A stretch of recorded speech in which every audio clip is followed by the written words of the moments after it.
Everyone, TLSG here, back again with another daily Marvel Snap live stream. I think this is the third week in a row that we've been able to go live for 5 consecutive days, Monday through Friday each time, and so I'm excited to be able to continue that trend and try to remain as consistent as possible. So today we're running a little bit of Death Wave, so a few small kind of tweaks to it. The original, of course, had Leader. Leader has since been dealt with, and so in that slot we now have Doctor Doom, which allows us to go wide and be able to reach into those lanes that we wouldn't really be able to pull into otherwise.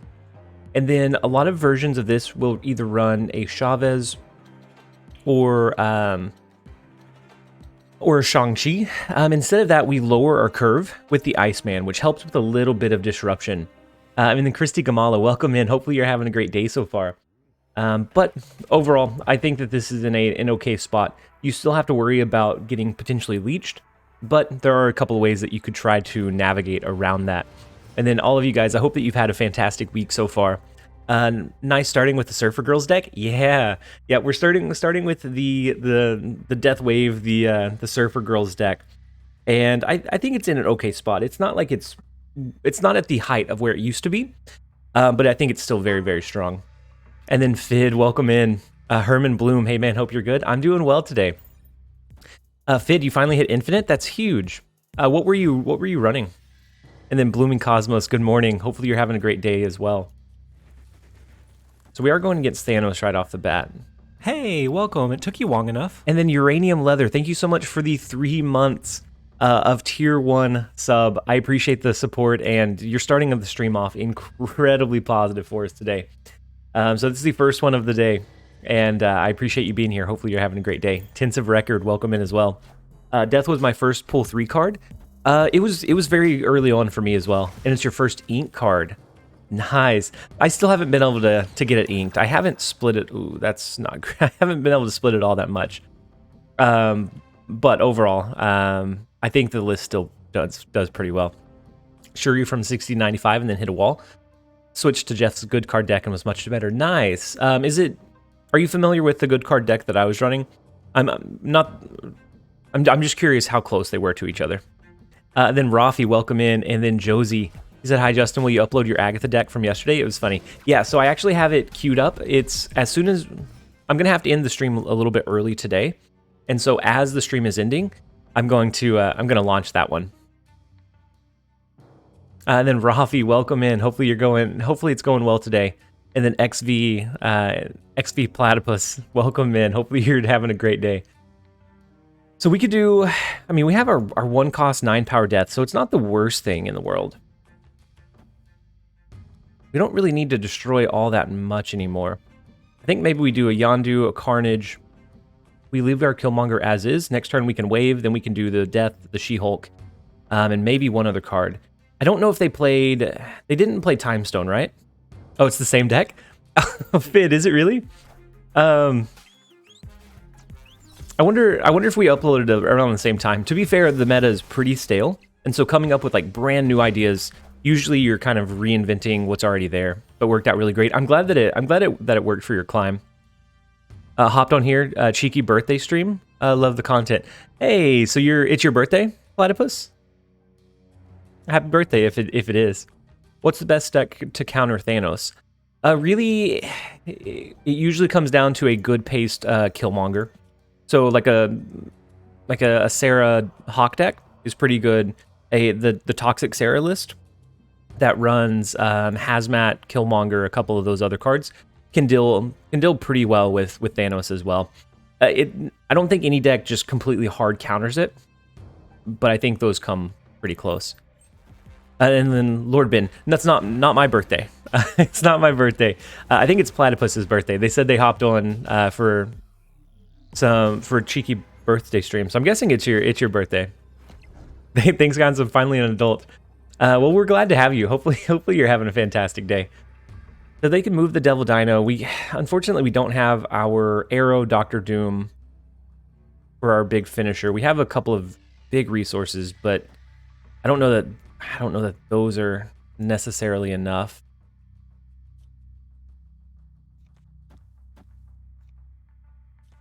We can do something like that, depending on if they move She-Hulk or not. That might lose left. Coincidentally, I'm 29 tomorrow. Rafi, happy early birthday. And then, Fid, you said, I love these cards anyways. Played a lot similar decks, but never knew it was so good in this meta. Yeah, so being able to grab initiative early is so huge in the current meta. Oof. We eat this lane. We start off with a loss, unfortunately. That's all right. Deck looks very vulnerable to arrow. Yeah, in a lot of cases it can be. And I think that's where Dr. Doom kind of helps come in. Is if we can either drop it early with an early wave, or if we lean in on the last turn with a Dr. Doom, that can help us swing some of those other lanes. I think Death Wave in general is very susceptible to arrow plays. Being what I feel like was the original like big use case for arrow, yeah, it's definitely hard to play against with it. Yeah. Other than like a flood deck that aims to completely block every single lane, I think pretty much everything is going to be susceptible to it right now. So if we draw into our Bucky Barnes, we can do a sneaky steal of the Rickety Bridge, which is one of my favorite things to do. Yeah, the Khazar Zoo, the She-Hulk Double Down. Those are very arrow proof, and just decks that you're aiming to run a lot of cards very consistently. I just had the mindset that my opponent has arrow every turn and retreat accordingly. Yeah, that can save you a lot of... So I feel like a lot of people assume that people are bluffing a lot more often than they actually are. People don't bluff all that often. Khazar Zoo is actually not in a terrible state. Replace Squirrel Girl with Nimrod. For the... That's a clunky in turn. That has pain points with your turn 5 wanting to do the wave. Since we don't have a big finisher for destruction, Nimrod being 5, then we have competing priorities on 5, which I think is where Nimrod kind of gets kind of iffy. Squirrel Girl is mainly in here as a death, like for a consistent death. If you can destroy at least, I think it's 4 cards, you can do Death, She-Hulk, and another card on the last turn, which is the big burst of power that you're looking for. How's it hanging? Saints, it's going well. I finished editing the Thanos video from yesterday, so that's going to go live a little bit. As soon as we're ending stream, I'll make it public on YouTube. But otherwise, it's going incredibly well. Hopefully, it's going well for you as well. Decks are small and arrow is popular, so I theoretically lose to arrow. I'm out. Yeah, that's yeah. With arrow being as popular. Have you thought about swapping Doom for Null? We usually don't. I mean, you could. Doom is really in here to help against like the arrows to reach into hard to reach locations, and so I do like the Doom in this one. And then Raptor, early stream-ish. Yeah, we are streaming a little bit early, so I'm gonna end a little bit early today. So that we're actually gonna pick up my daughter from daycare early, and then we're gonna take her bowling. It'll be the first time that we're trying bowling with her, and so that's what we're wanting to do today. And so I'm gonna pick her up a little bit. Cosmic, welcome in. Hurtsmith, welcome in as well. Hopefully you're having a great day. And then Kino, have fun. Do you have a favorite film? Not necessarily. Not one that's like up to date, I don't think. They had both our Death and She-Hulk, which is unfortunate. I've watched a few several times, but I don't know that I have one currently. Like, of course I've fanned over like all of the Marvel stuff. But outside of that, I haven't had one that I just watched multiple times. I think the last one that I did was Law Abiding Citizen, which probably isn't even that great of a film, but I don't know, it just kind of sunk in there, and I thought it was a really cool take on it. I'm finally 100 after so long. That's huge, Arcana. I think we're gonna lose this one. They outclassed us with our own cards. And then Cosmic, hope you're having a great day. I am. I'm having a great day so far. Hopefully you guys are as well. I'm glad that you guys are jumping in and joining us. I swear Shuri makes me rage more than Thanos. I beat Thanos more because they draw so badly, but Shuri plays on curve. Shuri, yeah. Shuri's very straightforward. Shuri's very straightforward. It can be frustrating. Kino, we'll claim your snap, Kino. Welcome in, by the way. Hopefully you're having a great day. Hurtsmith, he said, good day, I suppose. I'm pretty tired, though. My daughter spent 3 hours making a leprechaun trap last night, so I had to get up really early and fabricate a leprechaun escape. See, but you're getting dad points. That's being tired. You're tired for one day, but you're making a memory that could last for years. In my experience, Arrow doesn't do a ton against discard, especially if you can flood swarms. Yeah, if you can flood 3 to 5 cards on the last turn, you can make yourself relatively arrow proof. Is that a 1200 gold Doom variant? I actually pulled it from the track. Most of my variants came from like the mystery track or the season pass, and so I don't know. I actually don't know exactly what their costs were. But I do like the Doom variant. I like the Doom variant quite a bit. I'm at work, but I've got a bunch of new yarn to play with this weekend. Spooter Dooter, that's huge. When are you going to open the boxes? On Tuesday, once a new card comes out. So right now I'm series complete, or I'm collection complete. And so if I was to open them now, I don't have a chance of pulling a card. And so on Tuesday is when I'll end up opening them. They always have that Cosmo to shut down Arrow. Yeah, if you can get the Arrow on 5 when they drop their big card and you pull it out of the Cosmo lane, that's a decent way to do it, but it's still tough. 5 days until series drop? I think so. If it follows the release path of all the other patches, it should be on Tuesday. But that's if nothing like comes up that's a potential issue.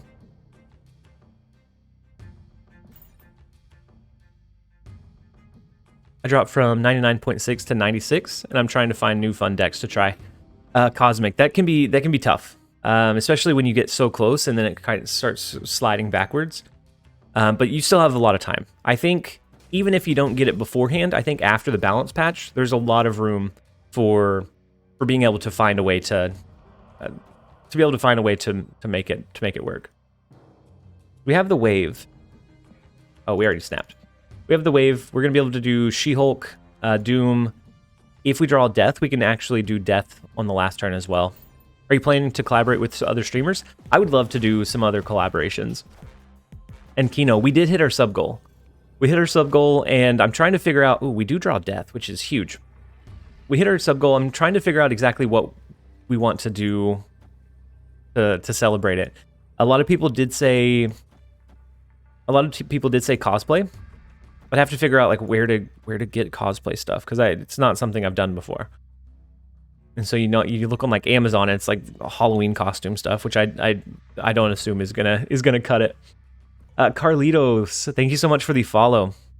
But no, I would love to do some other collaborations with other streamers.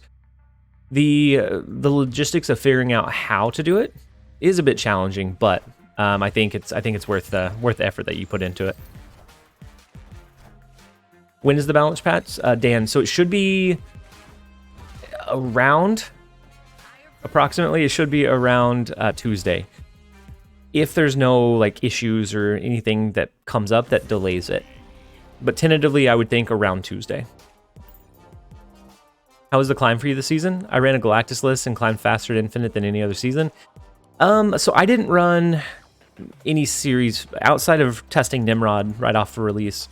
I didn't run any Series 5 stuff, and so it was a little bit slower, but I climbed a good bit with a negative serotonin list, and then I climbed a little bit more with a Silver Surfer, and so I didn't run decks that were super prevalent, but overall the climb was, I think, easier than some of the other previous seasons when trying to like not run what was super common in the meta. KM and Binks did a stream together not long ago. I suggest you be there, and KM liked the idea. What kind of stream did they do? I am gonna do. I'm gonna jump on the snapshot with KM Best over the weekend. So the next episode of that one, I should be in, and we'll see how that goes. Tuesday of next week. Yeah, so they said the patch should be next week unless there are, anything that unforeseen things that happen. Yeah, we have the KM Best and the Owatu. It was on Twitch. They were watching the tournament. Oh, I saw Dara do something kind of like that, where he was watching the video, the tournament video, and kind of talking back and forth about like the different plays and that sort of thing. And then Arnhem, I think that she flies no matter what. It does scare me sometimes. I think she flies no matter what to clear some of the confusion, because the most common thing I see is why didn't my Captain Marvel move? Why didn't she trigger? Why didn't this happen? And at least this way you know that she at least attempted to move and that it functioned correctly. And so you can tell like when she timed, if she tried to move before Dracula absorbed. You can kind of troubleshoot some of that stuff a little bit easier. When is the series drop for Zabu? It should be with the next patch, I think. I think that brings him from 5 to 4. Same thing with Sauron, Shadow King, Shanna, Dazzler, and I think one other is on that list. Would you happen to know if the patch will come with the ranked ladder changes? I don't know. I don't know if those are lumped in. I know that they said that the patch should come with some different changes to token acquisition rates. So we don't know exactly what that means, or if they're just adding in like easier ways to make that happen. I don't know for sure, but I don't know. I don't know if the ranked ladder changes come in that same patch. If so, it's going to be a pretty big one. If they link it in. The survey was good insight into things they're wanting and considering. Yeah, so I'm still working on filling out the survey, but I think it's a very good first step towards some kind of good resolution. I think we're going to wave back at them. We can then do... Oh, that's 4 costs, though. I guess in that case, we won't be able to do death and something else. Maybe this turn instead we do something like this. We just do our She-Hulk death. We have to watch out for the resummon of Agatha. And then Savage Yeti, sorry. Reading stuff. Savage Yeti, thank you so much for the follow. Hopefully you're having a fantastic day so far. So if they Ghost Rider resummon, Doctor Doom here is not going to win us the middle lane. Brings us to 15 here. They could win in the right lane. A Deathlock isn't going to do it either. I think we lose this one. I have Mysterio pinned. I don't know about him. Mysterio is good in just like a very small set of decks. He's decent at making you a little bit more arrow proof, but really to get much use out of him, you have to pair him with like Bishop, Angela, like a Bast, and so those particular decks become pretty. It's pretty narrow what decks you can play him in efficiently. TLSJ, are you gonna be on the Snap Judgments podcast anytime soon? I would love to. I would love to be on the Snap Judgments podcast as well. I talked to a couple of the guys. I guess I need to follow up and just make sure something gets set up. What did we destroy? Actually didn't see what card we destroyed from him.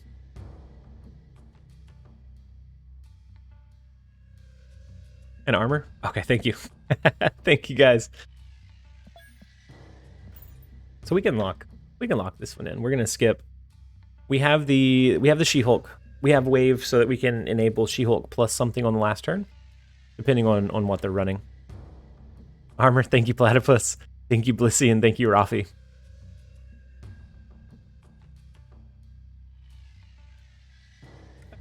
Kaiku, hey the TLSG. Hope everyone's having a good Friday. I am. We're streaming early today so that we can end a little bit early.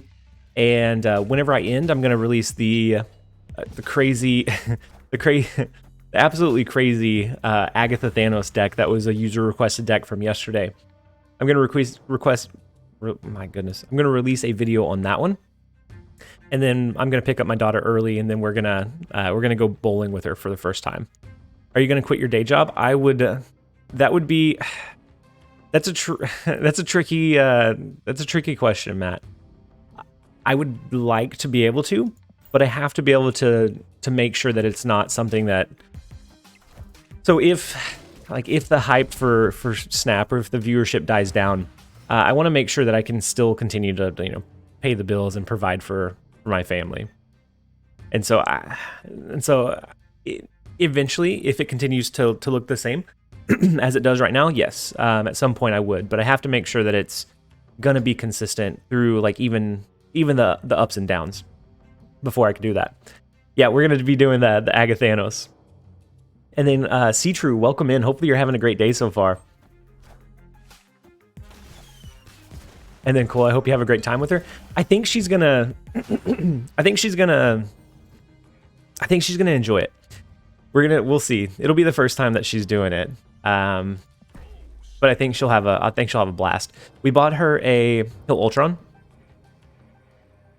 Yeah, with the Electra, the Squirrel Girl, the Bishop, and Ultron looks likely. But we bought her a balance bike for her birthday, and she's been picking up and enjoying that, and so hopefully she enjoys bowling too. And then C True, yeah, no problem at all. I enjoy making the videos, and you guys are what allow me to continue to put my focus on that, and so I appreciate you guys just enjoying them. All the bands tell me not to quit your day job. Yeah, until it's I'm very certain. And then I also don't want it to put an unnecessary amount of stress on. He can move the Nightcrawler and then put Ultron here. Yeah.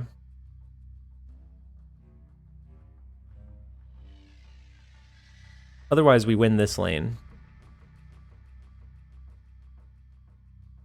I think we need to do the Doctor Doom to go wide.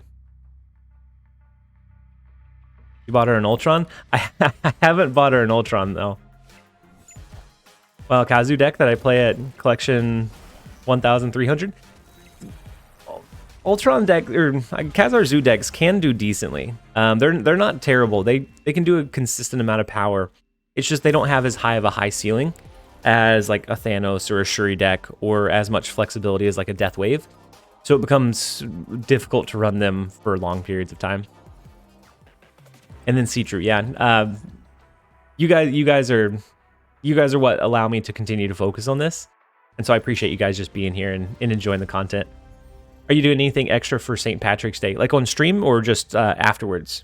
So after the stream, we're gonna go bowling with my daughter, but nothing like crazy or exciting. We're gonna find a bowling alley and see if she enjoys bowling. We're gonna get the little like gutter, the gutters, the bumpers, I guess. Hey, and then welcome. It took you long guide. enough. And I think she's gonna have a blast with it. What's your day job? I'm a data analyst, and so it's a. And then C True, thank you so much for the Prime sub. And then the B-Man, welcome in. So Keebler, my day job is a data analyst. It's just a fancy way of saying I look at numbers. I look at numbers a lot. So I create queries to take data from our different systems and convert it into easy to digest views for our leaders, so that they can easily make an assessment of like the overall strength of our business or initiative, whatever we're focusing on. St. Patrick's Day is the Alcoholics Temptation Day. Yeah, and if we didn't have my daughter, we might do something small like that. But since we're gonna be spending time with my daughter, we don't have anything like fancy planned like that. We don't have any like fancy, or we don't have any plans to like go out anywhere. Do you use SAS or R with that? I use a little bit of SAS. I use a lot of Power BI, like Power BI, Tableau, and I use SQL as well. You think this Wave Doom version is better than the Good Cards deck? Probably not. The Good Cards deck is pretty good. I don't think it's necessarily better than the Good Cards deck. I think the Good Cards deck is a little bit more flexible. Sandman, that was a good call. I think they could Doctor Doom, they could Odin with the Limbo location. Gagulus, welcome in. You said finally made it to a stream. Thank you for the daily YouTube content. Thank you for being here on the stream. Hopefully you're having a great day. Hopefully you've had a great week. And I'm glad that you jumped in and joined us. And then Rebark, you said 10-pin fun. I approve. I'm glad that you approve. It's something that me and my wife did just for, because coming up with like fun date ideas is always tough. So it's something we did while we were dating. And so we were wanting to see how my daughter takes to it.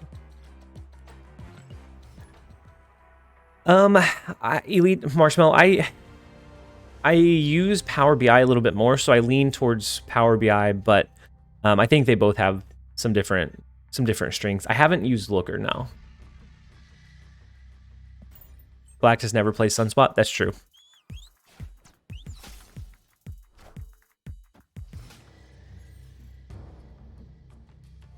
Christy Gamala, you said, do you ever miss the early days of Snap? Sometimes. So so in the early days of Snap, we could do some stuff that didn't necessarily, by today's standard, probably wasn't necessarily good. But now we have so many like cohesive decks and things that are just really hard to counter against that it feels like you have to have a fairly competitive deck every time. I didn't realize you were Dad is cool. I feel like I play you often. Steely, yeah, I feel like we probably match up quite a bit. I have the channel point reward for a name change, and one of our viewers used his channel points to change it to Dad is cool. So about a week and a half ago. So we still have another 2.5 weeks that we have to use this one for before someone else has the opportunity to change it. I really miss the Sarah Magic deck with that 2 energy strong guy. The 2 energy strong guy was next level. Back when it was only 10,000 points. Yeah. And I still feel like 50 might be a little bit on the cheap end since it's something I can only do once every 30 days. But we'll see.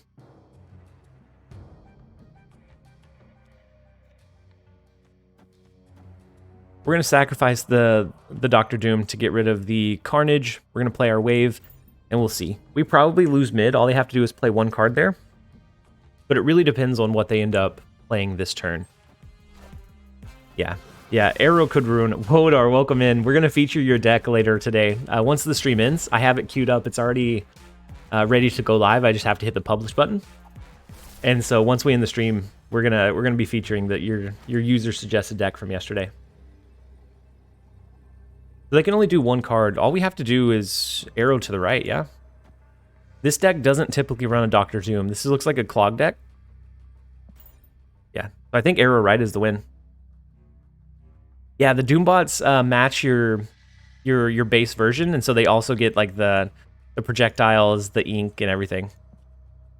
I feel like if I snap them, they're gonna leave. Since it's the last turn, I feel like we have to slow play this for just 1 extra cube instead of trying for 3. Yeah, we probably should have snapped earlier on. Once we kind of saw how it was progressing, knowing we had the wave to restrict them from recalling their Titania, we probably should have snapped. No boomer snap. Sometimes we do the boomer snap on the stream. Sometimes, not always, but sometimes we find ourselves doing it. You're a developer too. Work on Postgres SQL. I build a lot of dashboards. Yep. I build a lot of dashboards so that our leaders can like pull the data themselves, look at what they want to pull into. And so there's a lot of like revisions and iterations, and depending on whenever we shift initiatives. my workload kind of roller coasters along with that. We get 2 destructions with Killmonger here, which is going to be decent to start our reduction in our death. We also have the Wave Doctor Doom. We have some really good in-game cards, so we just need to destroy 2 more cards to be able to get our all 3 on the last turn. Mine is for clients for the app we provide. And so I think, so do you also kind of have like roller coasters or peaks and valleys of like when you're super busy versus when you have a little bit of downtime? Had we held the Killmonger, we would have had the Squirrel Girl destruction, which would have been nice. Yeah, I think that comes with like focusing on dashboards. Is whenever the requests are there, you get really busy. But then there are some times where I'm like, I didn't need to be here today.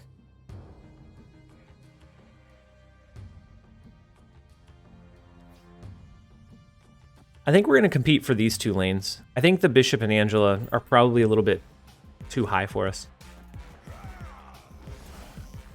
We're running against a lot of Khazar Zoo. Did somebody feature a Khazar Zoo recently? Did Dexter release a Khazar Zoo video?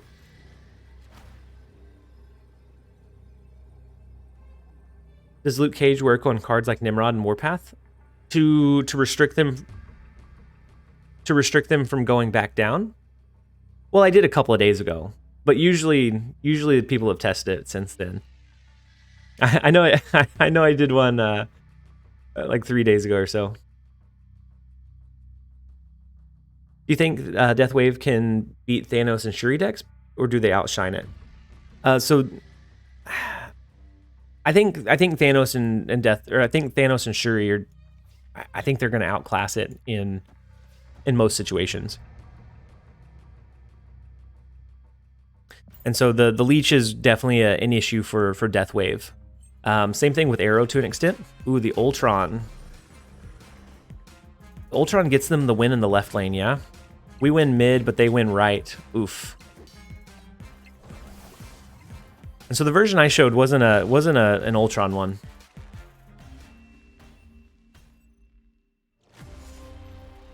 But I think it's a decent, consistent deck. But I don't think it's going to win as frequently as Shuri or Thanos. Woder, you said I heard that working on dashboards is a lot of job security. Really hard for someone else to come in and edit the work you've done.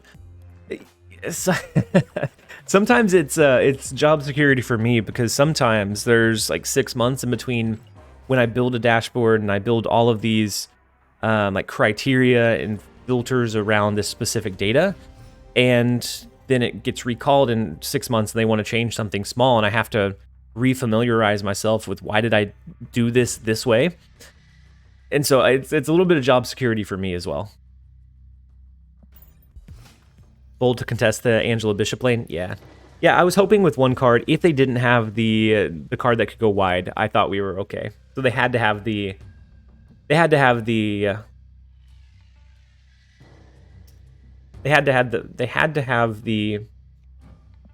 I'm stuck on a loop.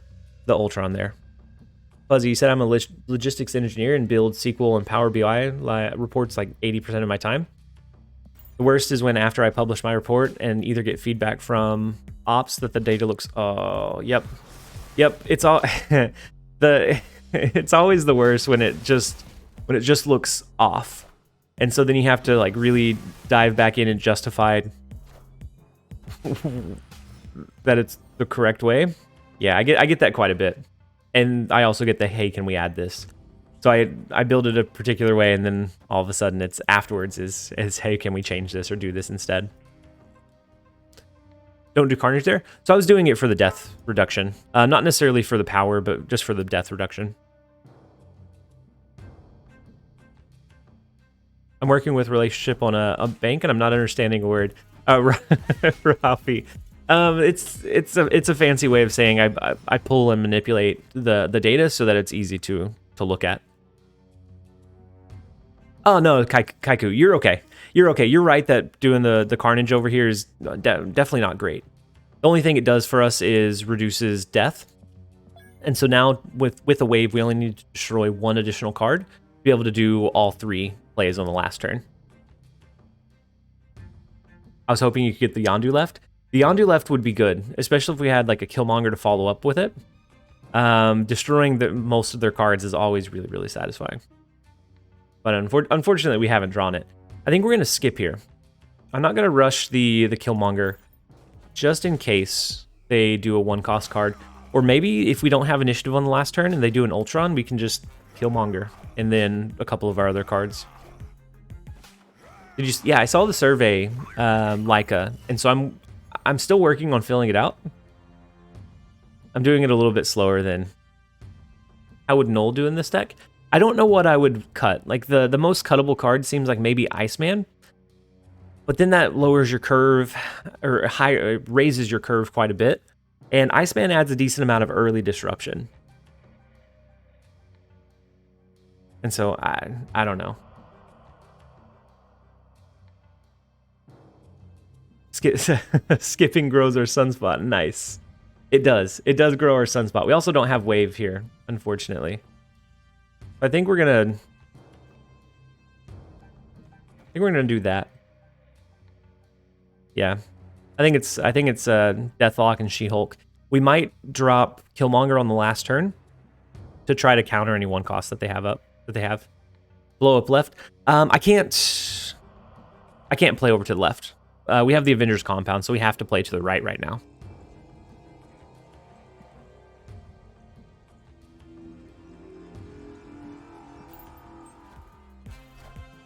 No, Avengers compound is like so text heavy, it's really hard to see.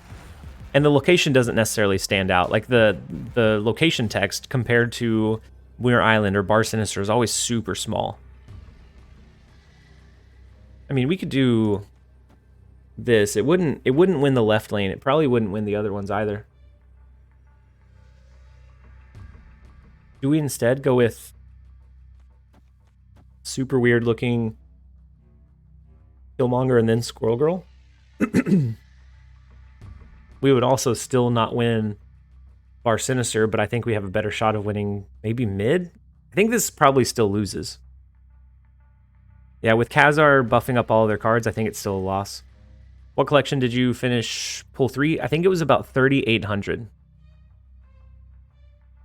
Well, if they Ultron here, we lose. That's going to be 19, 20, 21. We still lose mid quite a bit.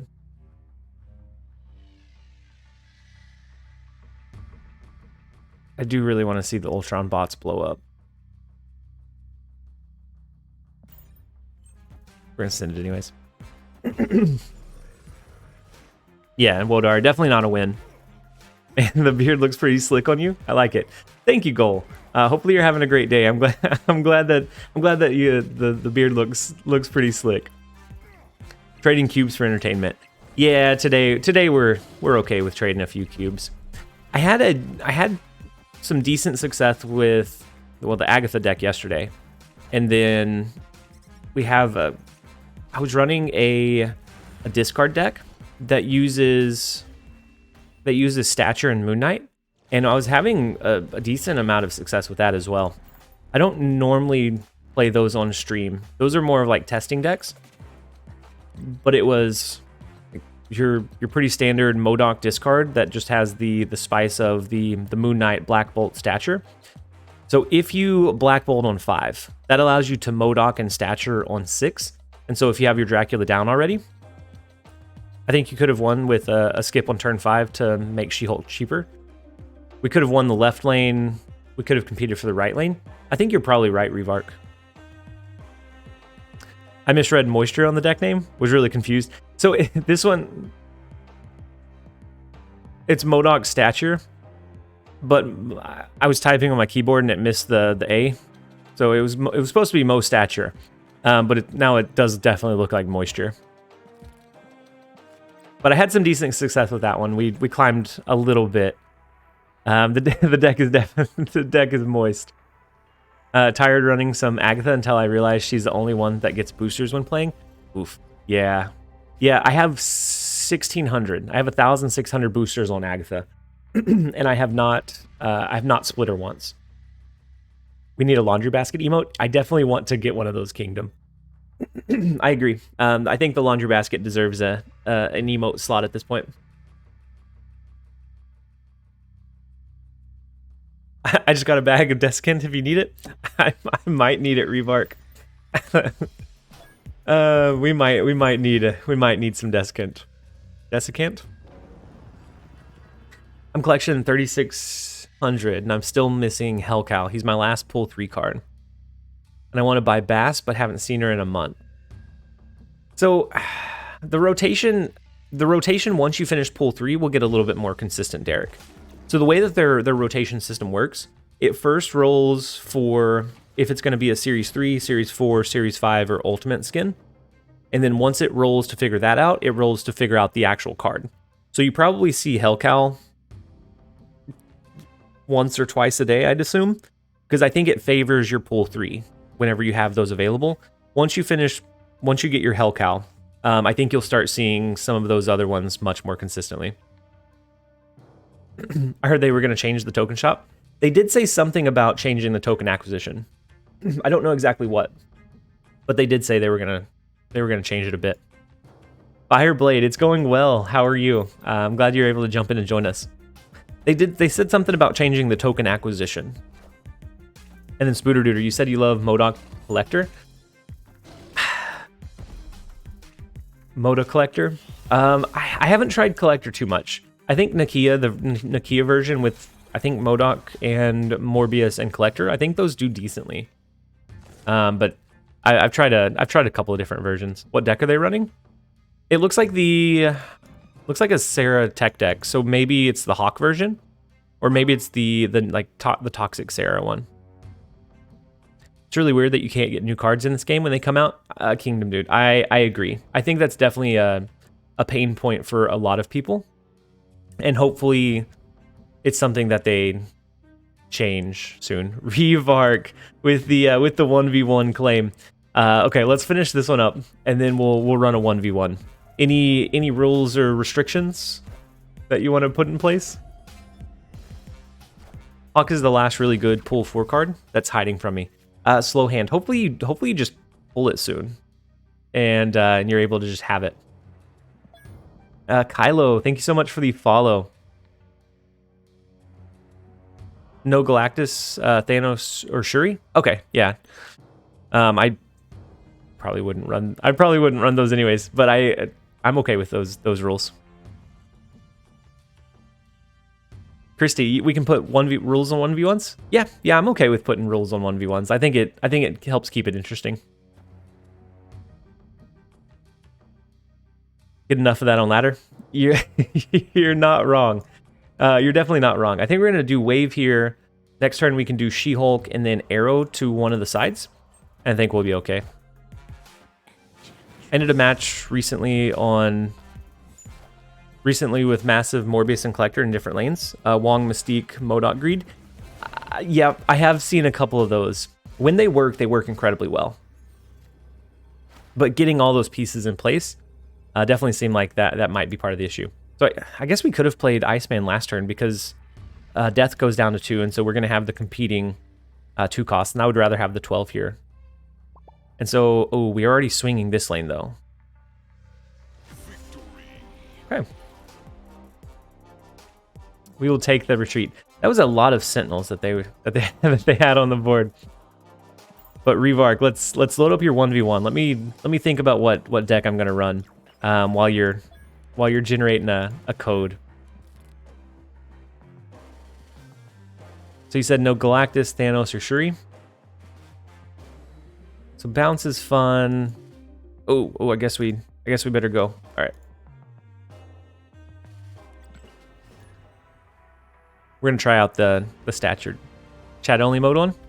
All right, all right, Revark. Let's. I guess you can't hear me, but best of luck. Best of luck, Revark. So with this one, it's kind of the hybrid.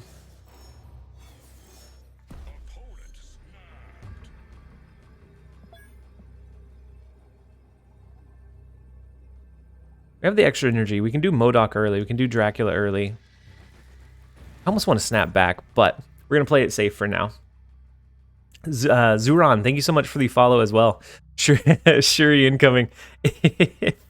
If he put the restrictions that that I couldn't run Galactus, Shuri or Thanos, and comes in with the Shuri, I'll have to retreat out. Reverk's out for blood. He's not messing around. He's ready to get it. What do you think of the Spider-Man Doom Professor X deck? I like the control pieces of it, but I feel like if you do Professor X lock, your Doom becomes really tough to use. Ooh, he's running a discard deck as well. So we don't necessarily get much value from Moon Knight. All we have to do is wait for them to discard and we get stature value. I think we're going to Dracula over into the right lane. But I think the Spider-Man Professor X lock decks, like the control decks, are pretty fun in a lot of situations. Ooh, he has the swarms. Is it the moisture mirror? It might be. And I tried a couple. It's just, I think with how strong our current meta state is, I think they're tough to use consistently. Yeah, the Professor X with Doom, they're competing priorities at that point. I could see a Spider-Man lock on 5. Potentially into the Doom so that you can guarantee where they have to play. Even then, I think that still feels a little bit rough or a little tough. So we can do Falling Wing. Actually, we need to probably stature in mid. We can stature Morbius and then Calling Wing. Our Dracula is going to be very small. Hopefully he doesn't know that. Is Lockjaw worth buying in the token shop? Ooh, the Gambit has it out for our Dracula. But you said is Lockjaw worth buying in the token shop? It can be. It can be. Like, I like it in a... Oh, and then now we get the swarms. I like Lockjaw in a Jane Foster Thor like rotation deck, and it's always been pretty decent. Like, it's always been fairly consistent, so it's always around a 54-55% win rate in most seasons. And so as long as they don't change Lockjaw, then I think it'd be just as fine even after the Lockjaw. Yeah, Lockjaw on a discard is fun as well. No shame in having a small Dracula. I mean, he said if we're gonna have a small Dracula, just get it off of his board with the Gambit. With the idea of any card being nerfable, I'd avoid buying any but the big bads. I think at least until Tuesday. I think that's probably where you would want to go with it. Ooh, it's the Helicarrier path. So he at least gets resources back in. More cards to potentially discard. Oof. And then now we get our Apocalypse. This one's a loss. Their Morbius makes this lane almost impossible to win. Depending on what he got from Helicarrier. I'm curious though. I'm curious what that last turn play is. Does he have more swarms? Did he discard more swarms? He did, right? We're gonna conserve our cubes. I think Revark beat us pretty badly last time. And I think last time he was using the Wong deck, right? He was using the Wong, MODOK, Helicarrier, and just absolutely beat down on us. Oof. Oof. Let's see.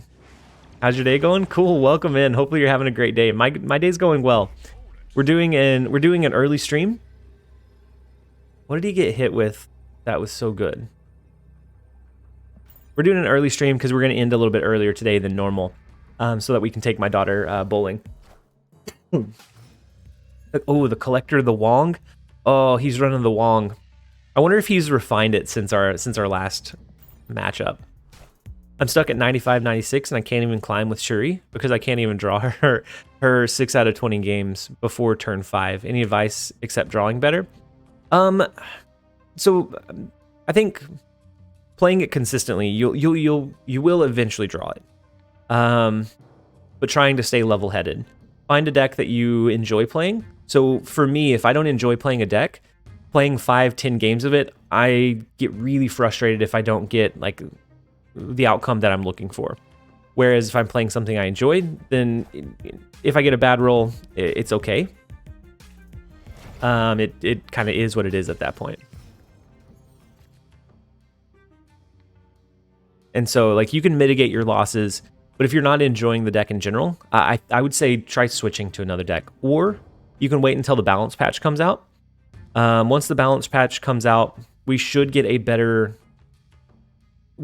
a better idea of like in a balance patch, in the chaos of a balance patch, you can climb. I really like this Moon Knight variant. You can climb a little bit easier a lot of times because there's no set meta. And so if you find something that works, you can kind of abuse that and run that as long as you possibly can. What's the best MODOK deck right now? I think there's a couple that do decently. So MODOK is one that I think he performs well. It's just not flashy. If he gets nerfed, it's tough, but otherwise I think it's okay. There's I'm trying to pull up one that I had. So we discarded the Wolverine. We discarded their Drax. Oh, from the Agent Coulson. It does look like Raven from Teen Titans. I never thought about it. I think more so from like Teen Titans Go, like the short version, but I agree. It kind of looks like Raven.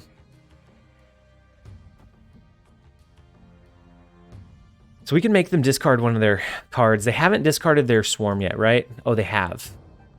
So Black Bolt doesn't help us. Our Calling Wing discards our Swarm. Still not great. Moon Knight does have some crazy variants. I wish I could play. I wish I could play it a little bit more. So for MODOK, there's a couple ways that you can build it depending on what you're wanting to look at. You can either do like a MODOK Hella discard, like a rotation, which is pretty solid. And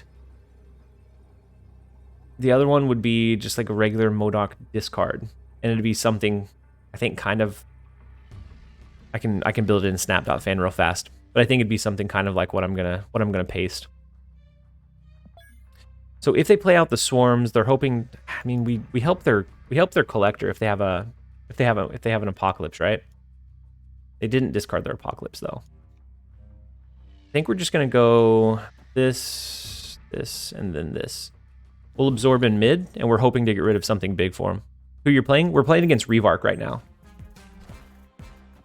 The Apocalypse comes down, the Swarm, they have one card left in their hand. Do we make them? It's the Lady Sif. We get rid of the Lady Sif. We soak to tie the left lane, but we lose the right lane by just a massive margin. So we do lose the 4 cubes. He may have the superior discard deck. Unfortunately, we may lose 2 times in a row to Revark. They did discard Apocalypse. Oh, gotcha. Aye. And so I'm gonna build this is just like a straightforward MODOK deck. This one aims to be consistent. It has a lot of different triggers, a lot of different ways to discard your cards. And so typically this one runs pretty decently. It has overall a 60% win rate. And I think MODOK is one that's really good. It's just revenge shall be mine.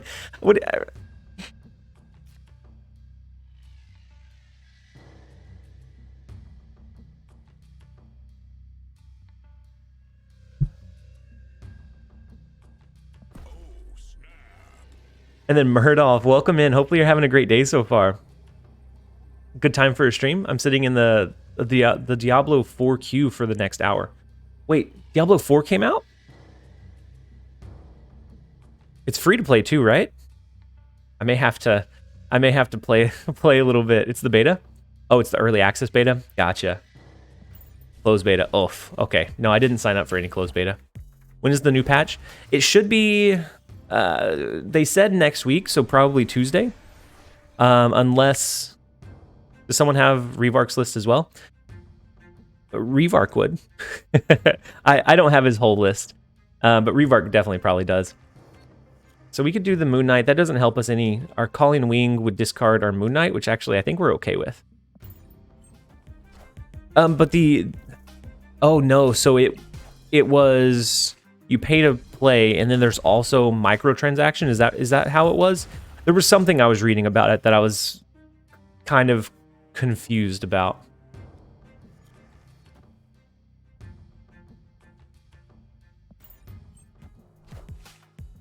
Yeah, unless they run into bugs or anything, then it should be Tuesday. But they didn't say $70 for the game. Woof. And then there's still microtransactions? I still don't get the KFC promo. I mean, demons apparently love KFC. Oh, there's a battle pass in it too? Oh. That sounds awful. Oh, is it just is it just cosmetic? Or is it going to be like Immortals, Diablo Immortals, that it just was super pay to win? Hopefully it's just cosmetics and it doesn't like require anything. Are they going to have like an auction system like they did in the original, where if you have a really like legendary piece of gear, you can sell it for money? I thought that was incredibly wild that they ever did that. No auctions? Okay. I thought it was cool. It gave you a reason to grind. We may lose it. We're going to risk it all for this one. I'm hoping that he doesn't have anything great here. The real money auction house is a dead idea with them for now. It probably should be. To be fair, it probably should be. That was NFT before NFT was invented. Yeah. I just thought it was kind of a unique idea that made people want to be able to grind, or made them want to grind to get those legendary pieces. Midnight Suns is on sale again and is a ton of fun, but it's not a great game to stream. You couldn't tell from the marketing, but it's what an Avenger game should have been.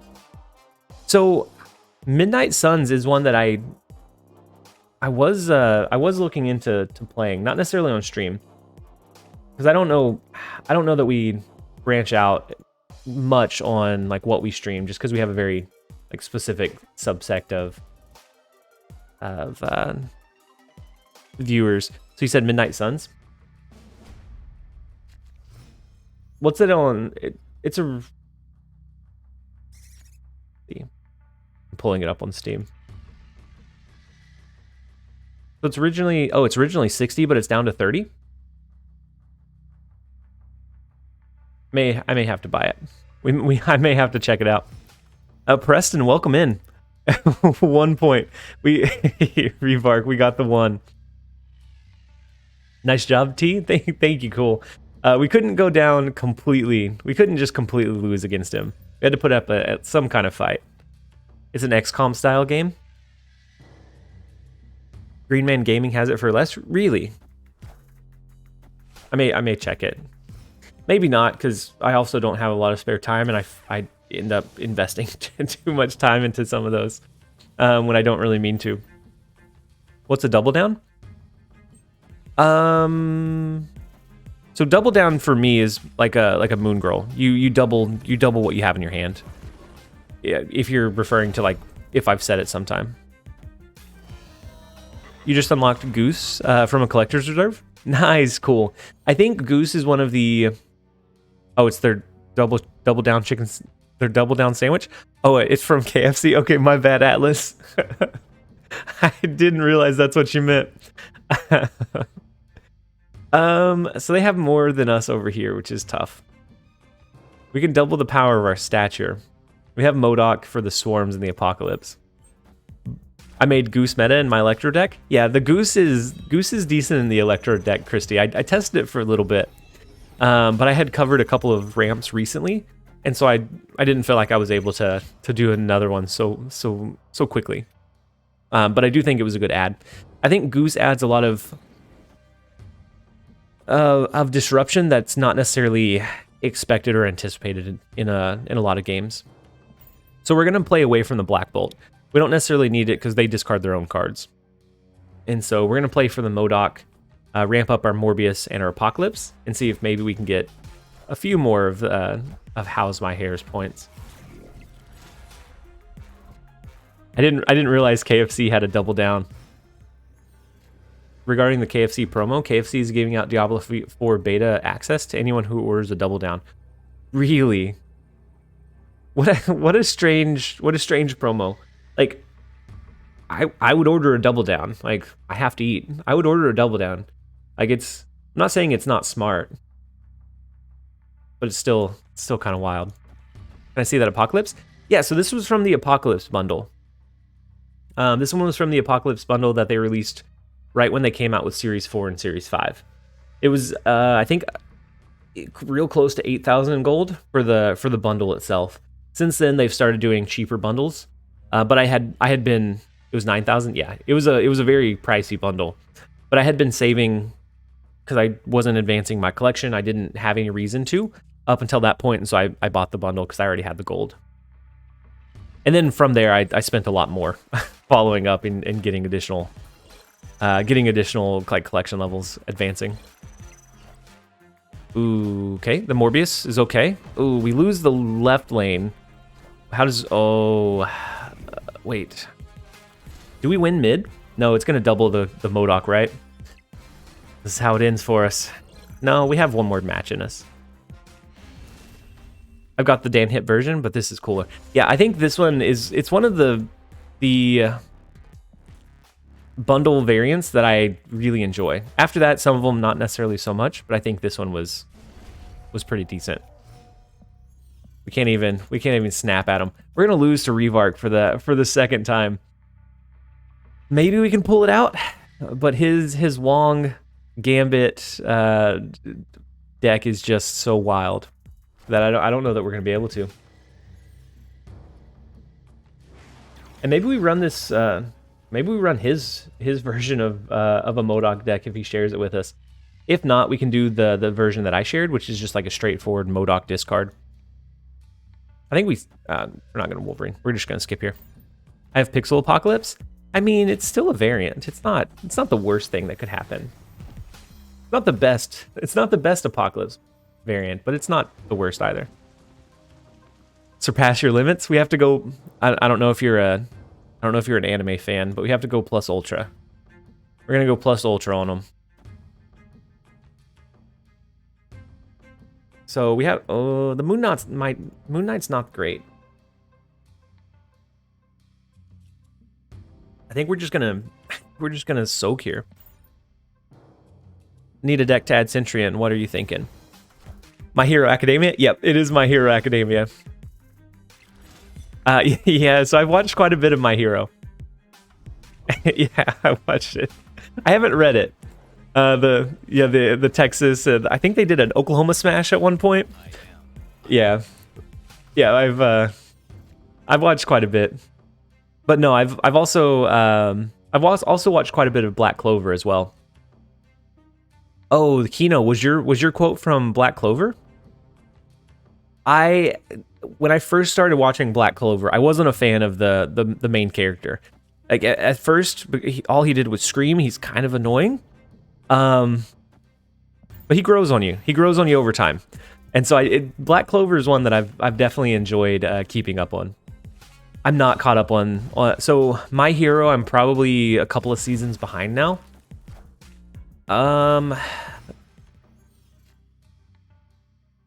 The last thing I really remember was the girl in the city. I don't want to give away too many spoilers for people that may not be there. The biggest thing was finding this little girl in the city against all the bad guys.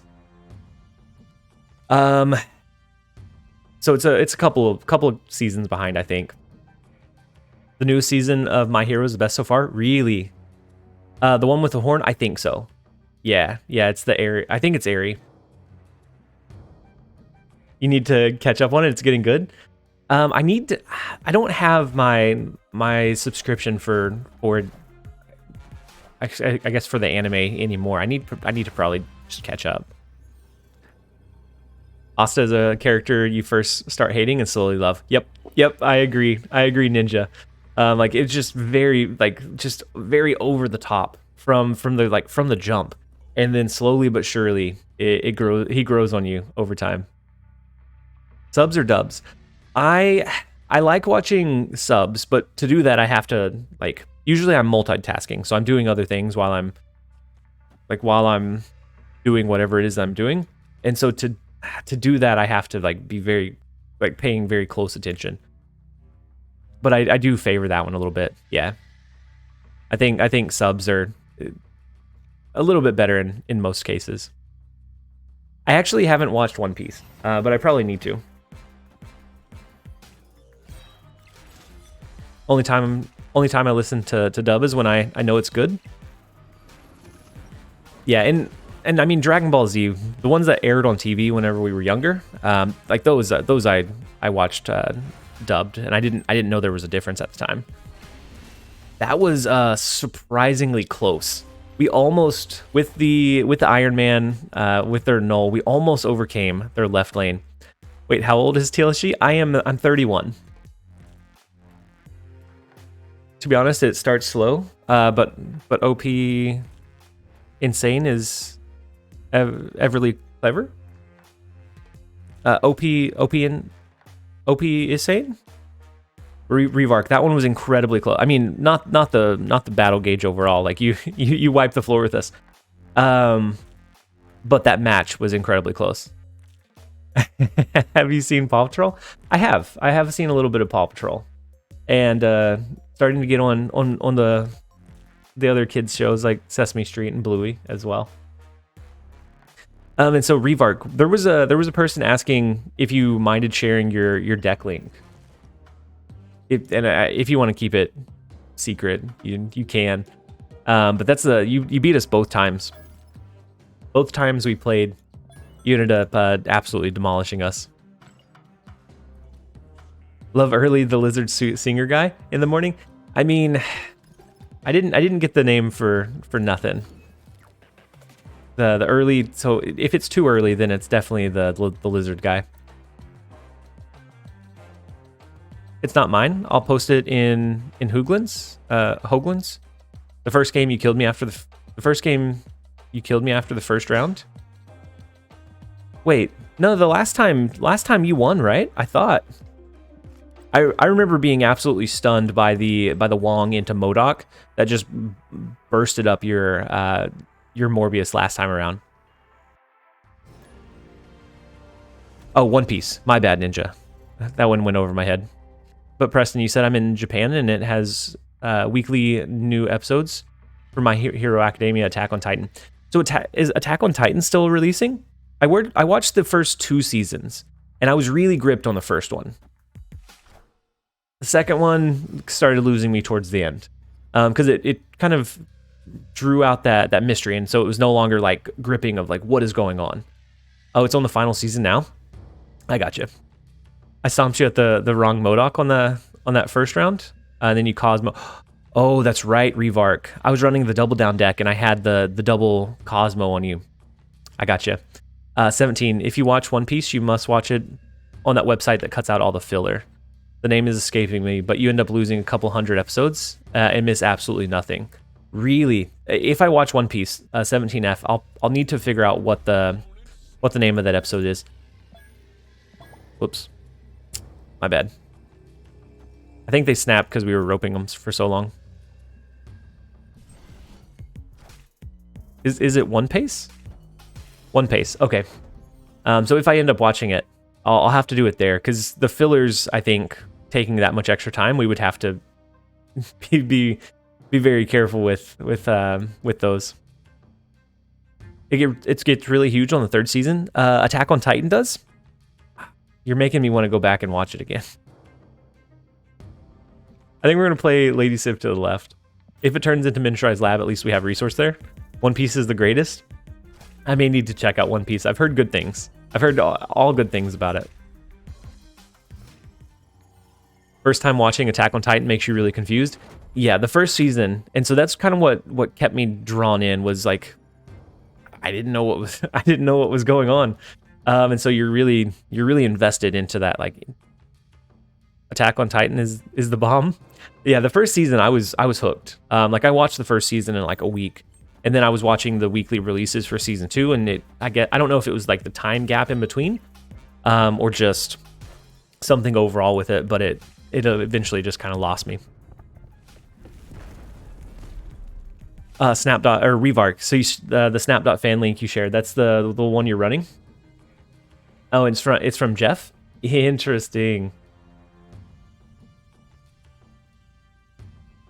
So it's right around a 50% win rate, but it has some pretty fun high rolls, it looks like. And you've done really well with it, especially that time against the other, like the mirror match of the discard. You absolutely wiped the floor with us. One Piece has its own card game that's coming out. Really? So it'd be a good time to get into it.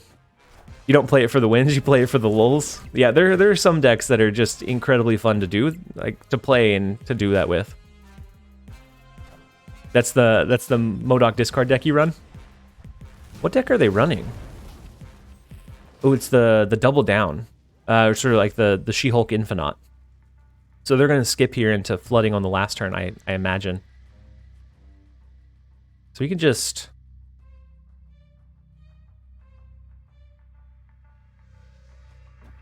We can just Chavez. We can hold our swarms. The third season of Attack on Titan is so mind-blowing. Oh, guys, now I have to catch up on Attack on Titan 2. So I have One Piece. I also got recommended to Full Metal Alchemist. I think Brotherhood is the one that cuts out a lot of the filler, which was a lot of my kind of gripe with it originally. Was that there was a lot of like filler towards the middle. Preston, as I was talking about it, yeah, I heard that I need to check out Brotherhood, not the original. Brotherhood was made after the manga was completed, so it's more accurate. Oh, gotcha, Revark. So I want to watch that one too, because what I had watched of the original was good, but it just lost me in so much filler along the way. So maybe we switch these around. They're gonna flood a lot of stuff here. I think we maybe put our Dracula to the left, though, because we're going to buff up our Morbius a bit with the discard. We're going to soak some with our Sunspot. So this way we have a pretty decent spread across the board. The original Full Metal had to make stuff up. Yeah, yeah. You said it's the best ever? So I need to write these down, because I'm really bad at forgetting. Like, there's all these things that we talk about in chat, and then I'm like, I'll remember those right after, and then I don't. So we have the Full Metal Alchemist. We have One Piece on One Pace website, right? And then I need to watch My Hero.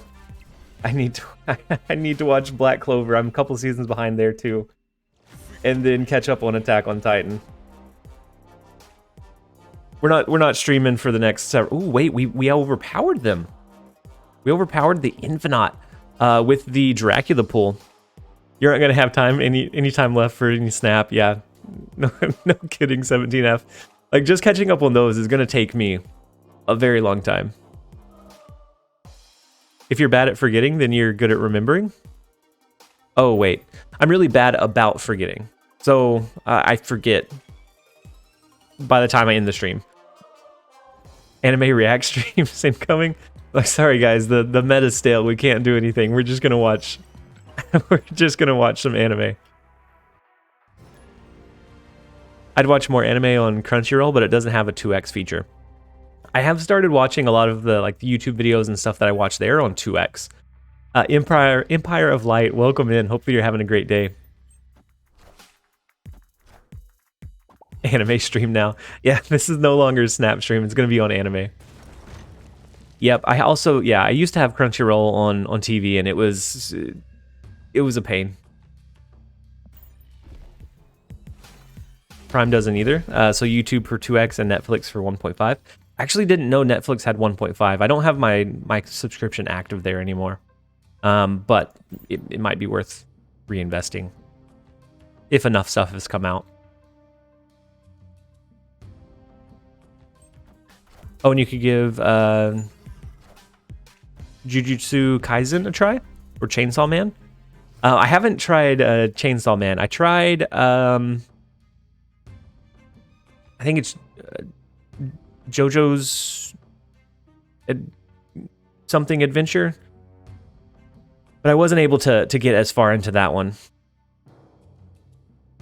We could do the double Bizarre Adventure. Thank you. Thank you, Blooming Cosmos. I knew there was something in between. I just couldn't visualize it.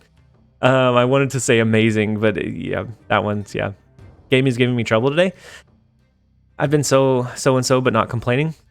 So far, we're doing well. Not necessarily climbing incredibly quickly, but we're having fun while we do it. We could do the double Hell Cow discard. I think we wait and do the double Modok discard instead. Because if Hell Cow discards our Modok, then we lose some guaranteed discards here. Yeah, we're gonna wait. We're gonna wait it out. It feels bad to skip, but at least we have the Sunspot absorbing some energy. I guess they could always leech us here, but the double Modok, we're gonna have a lot of swarms. Wolverine will be on the board. Our Morbius starts getting buffed up quite a bit.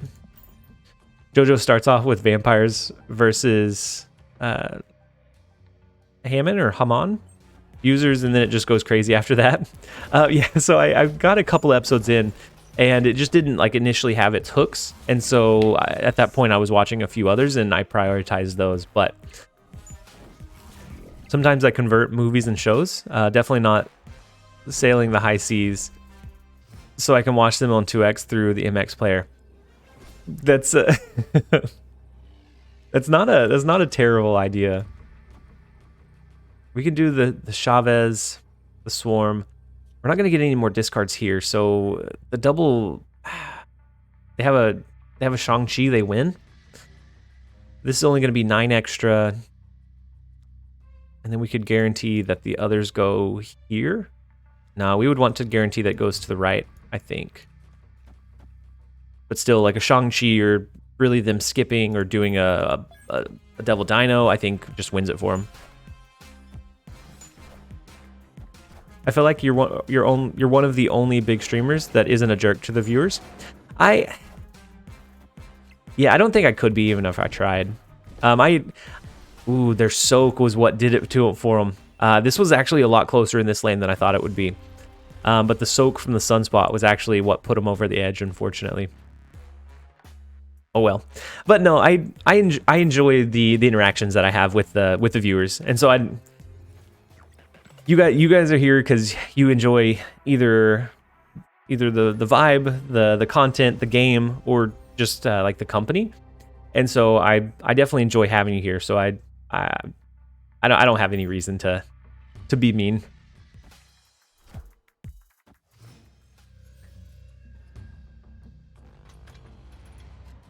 We thought we were watching TLSG this whole time, but it was actually Dio. Wholesome TLSG. Yeah, we're the wholesome channel here on Twitch. We're all about the positivity. You'll be getting my Pride sub again, that's for sure. Thank you, Preston. I appreciate it. And then Sexy Chewbacca, welcome in. Hopefully you're having a good Friday. Hopefully your week has gone well as well. I think you're one of the better streamers, and also the chat is great. I love our chat. I love our overall community. I think we have one of the best ones on. Like, I wouldn't be able to create as much content as I do without you guys being as incredible as you are. And yeah, I like this Dracula. It's very. I pulled it from the collection, from one of the mystery variants on the season pass. And it's very classic Dracula, and so I like it. We're gonna try and hide it into Kiln. They already used their Reality Stone, so maybe we can sneak in enough there. As long as we don't get leeched, I think we're okay. The Super Scroll is very interesting. They don't get a lot of value out of it from us on this game, but it's still very super interesting.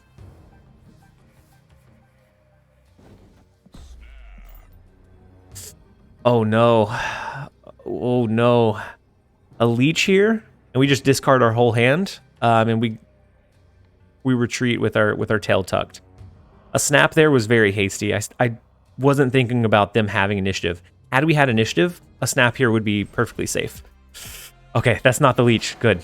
That's a streamer has the community he deserves. You're a good example with your positivity, bringing positive people. Alia, I'm very fortunate to have as many positive people here as we do, and it continues to surprise me. As we started growing, I really didn't think we would ever get to like this level with the stream, but as we started growing, it was always in the back of my mind of like, does it ever potentially get so big that the positivity doesn't follow? And I'm very happy that it's. Why is his Super Scroll doesn't buff? He hasn't discarded any cards. So it copies the Morbius, but not the amount of cards that were discarded.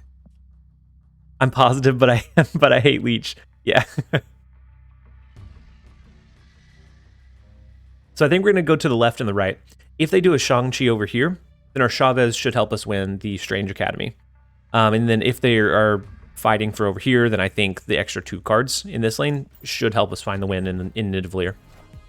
So the Shang-Chi in left is fine. Like, they're going to clear out so much of our power. Our MODOK will get the Apocalypse. We'll win the right lane in the process.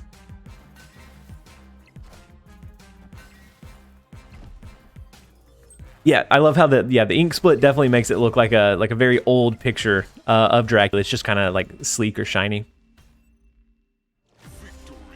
As a Romanian, I'm drooling at him. Yeah, we got very fortunate with the Dracula. I think it's one of his better ones.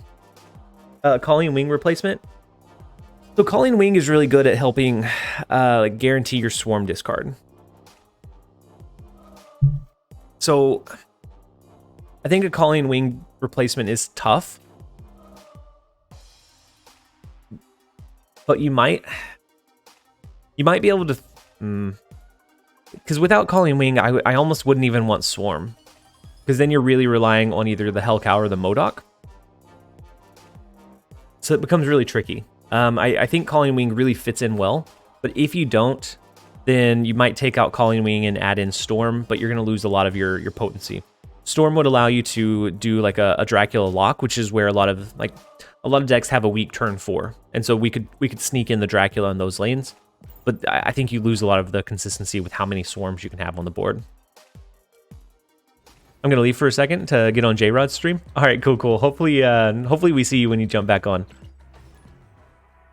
The story is that one of the artists created Power Girls. Wait, I may have missed. Wait, the Dracula Netflix episodes are quite enjoyable to watch. Wait.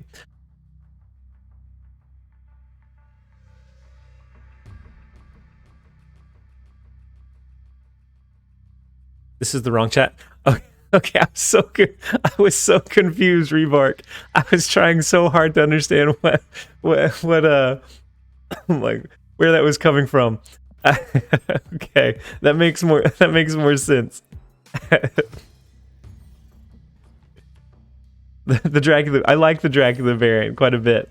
It's one of, I mean, right now it's my only Dracula variant, but it is definitely my favorite.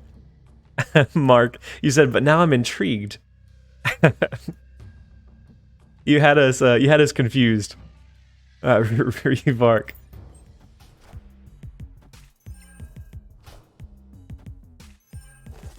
Shuri doesn't work for me yet. Drop down to 92. Yeah, Shuri is strong, but with how popular it is now, it feels like everybody knows how to play against it. And so, like, she's lost a lot of that surprise factor. I want a Hotel Transylvania Dracula variant. That would be another cool one. How many times did you split it? We can look at it after this one. I think I've only split it maybe 4 or 5 times. It's a good story, Remark. I'll pull up how many times we split Dracula after this one. I think it was very early on, so I think it only took 4 or 5 splits. But I could be wrong. It could be one of the ones we had to split quite a few times. I was gonna put Dracula in mid, but I think with Morbius, we might be able to get away with just buffing up our him with the discards. The issue we have right now is we don't have any good final plays. It'd be MODOK to discard these 3, and then we're just gonna Chavez or Soak on the last turn.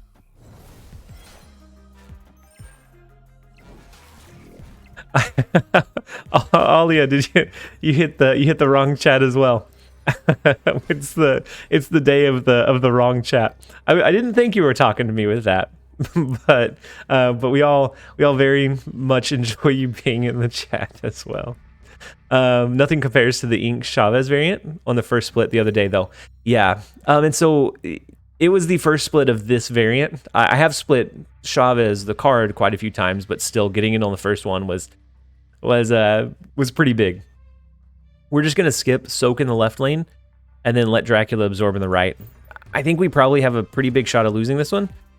Shang-Chi, yeah, Shang-Chi we're not going to be able to overcome. He's going to beat us here. Do we overpower them with the Soak in the left lane, though? Spider-Woman, no, we don't. Them having the Sarah reduction was really big for him. Being able to play both of those big in-game cards.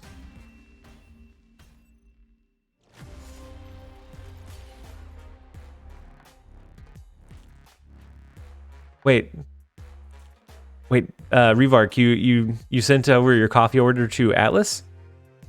Oh, this is Starbucks? Absolutely. I would love some coffee whenever you have a chance. Spooter Dooter. Full ink decked. We probably have enough inked variants that we could do a full one. It just wouldn't be cohesive just yet. So we have the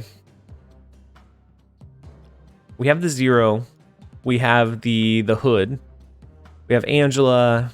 Daredevil is a decent one. We have quite a few inked ones now. We have Doctor Doom, which he's further down. We have Thor, Polaris, Maximus, Dracula. I wish there was a way to sort by what you had. We have the Moon Girl, the White Queen. We could do a full.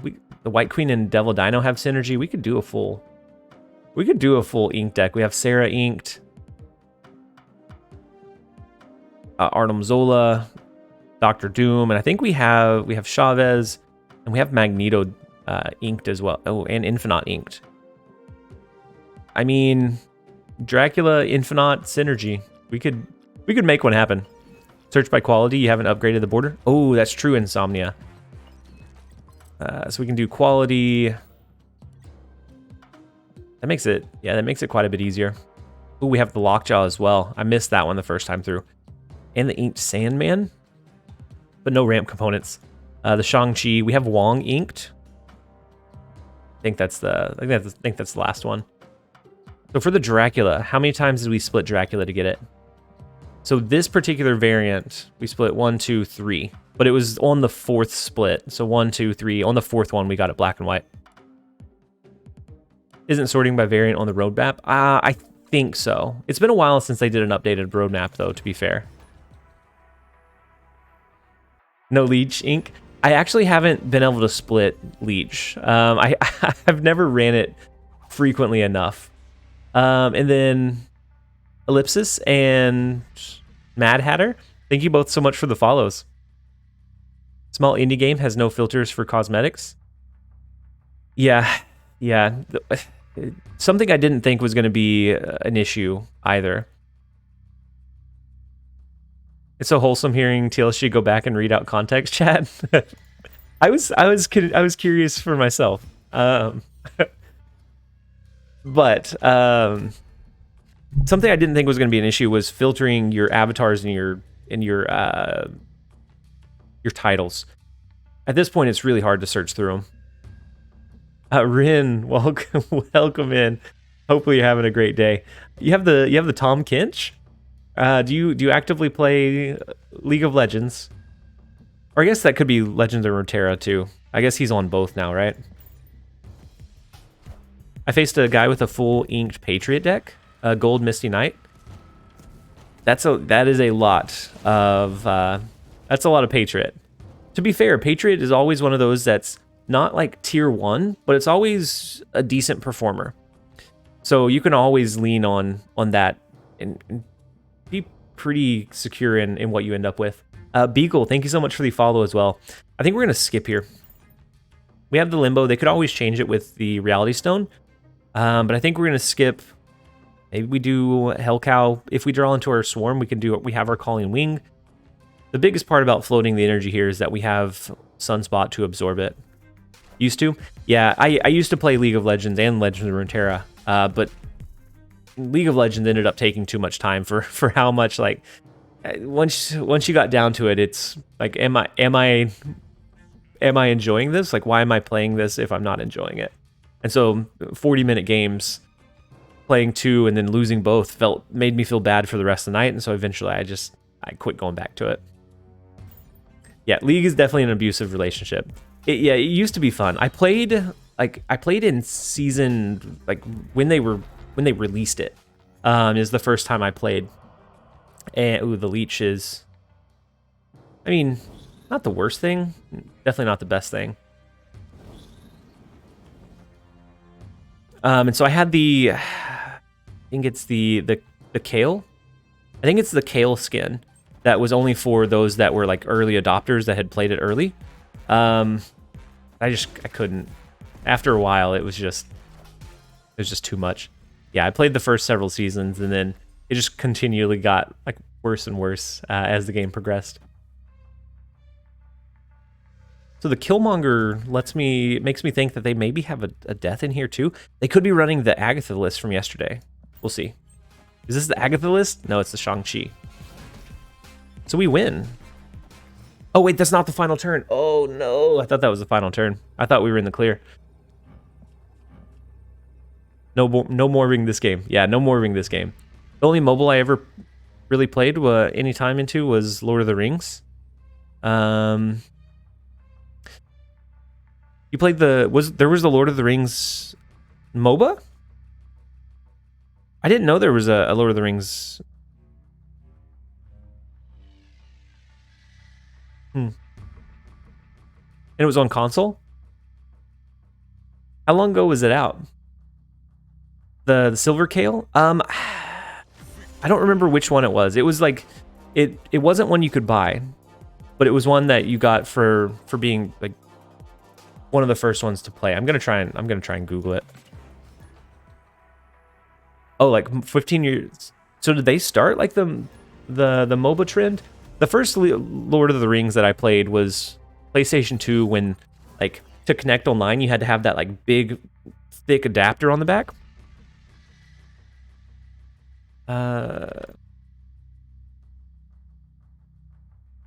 Whichever one it was, I played. Because I had it, I played Kale, and I was garbage at playing Kale. So it didn't get much use, but I was bound and determined to play Kale because of it. But I was not a very good Kale player by any means. We're witnessing the origin of TLSG's future League streams. I don't know. Like the queue times now are bad. I'm probably real bad now. I haven't played in years. But I wouldn't be completely closed to it if we ever just needed some kind of variety. It was on the Xbox Live Arcade. Oh, so yeah, the only Lord of the Rings game I played, I think it was the Fellowship of the Rings, where you got to play as the different characters, and I played that one so much. I don't know why I enjoyed it. Like looking back on it, it probably wasn't a fantastic game, but I enjoyed it. The official servers for the Battle of Middle-earth were permanently closed on December 31st, 2010. So that feels like it was one of the like early MOBAs then. Can mess around with ARAM? Yeah, I could. I would need to figure out my original account's login information. Kids, I was here at the moment when it all started. When it all started going downhill. I had an LOL account that I spent like 2,000 on during elementary, and I lost that account. Yeah, Rin, I'm kind of in the same spot. Like I spent a fair amount on League. So I had all of the characters. I had quite a few of the skins. I had a couple of the ultimates that were out at the time. I can't remember what the last character I bought. The last time I remember actively playing was Ivern was really prevalent, really big. Because I abused it. I was a jungle main, and I abused Ivern while he was absolutely broken. His pathing was so incredibly easy. You just tag everything and then interrupt each of the lanes. I played Guitar Hero. I got Guitar Hero for it before it became popular, when it was being almost given away at like $20. I played I played my fair share of Guitar Hero 2.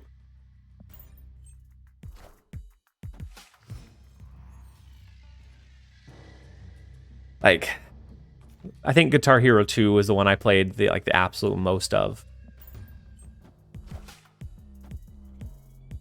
I had some buddies who were in a band and they just slaughtered me on it. So the only instrument I can play is the plastic instrument. That's all I was able to actually play. TLSG in YouTube calculates each and every move. TLSG in Twitch chill with the chat and the opponent automatically retreats. Yeah, you're not wrong. I rope a little bit, probably too frequently on Twitch, just because I get distracted. So I'm sure some viewers, it kind of probably gets frustrating, but I get distracted by chatting at moments. So they're running a junk deck. I think we just lock in the Dracula there. Assume we get power later. And with Dracula there, they don't know exactly what we have. So they don't know if we're going to end on having like a high amount of power, or if maybe we're just drawing duds. Ooh, Hawk is big. But it gets smaller every turn, thankfully. I was voice to texting in this chat during a team meeting and didn't have my microphone muted. That was kind of embarrassing. Are you, Revark, are you talking about the story that came through a second ago? Good thing you didn't play Thor. Yeah, that's what I was thinking too. The good thing we didn't play Thor to make their Hawk even bigger. Yeah, Atlas, I was curious if it was the Supergirl backstory as well. If so, I think you have some really cool teammates. Like, like they seem like they'd be very, very fun to work with. TLSG, you know what I like about this deck? If your swarms get +2 from a location. Yes, if you get the Wakandan Embassy, your swarms are just huge. So the Mystique to copy that is, I guess, okay. 9 extra here is only going to bring us to a tie. But if we play Thor, we're sending more into our hand, and it's no longer a tie.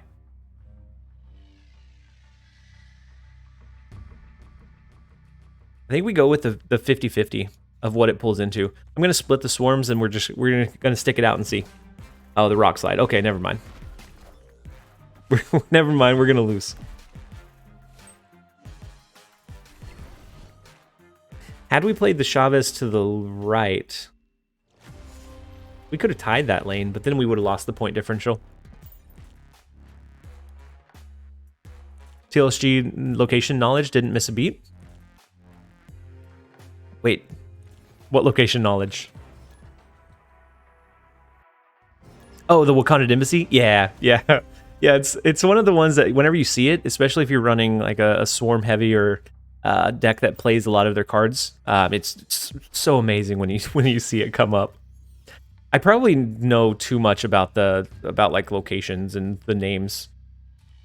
I play a lot of Snap. Like even when I'm not streaming, it's just something that I play just because I enjoy it.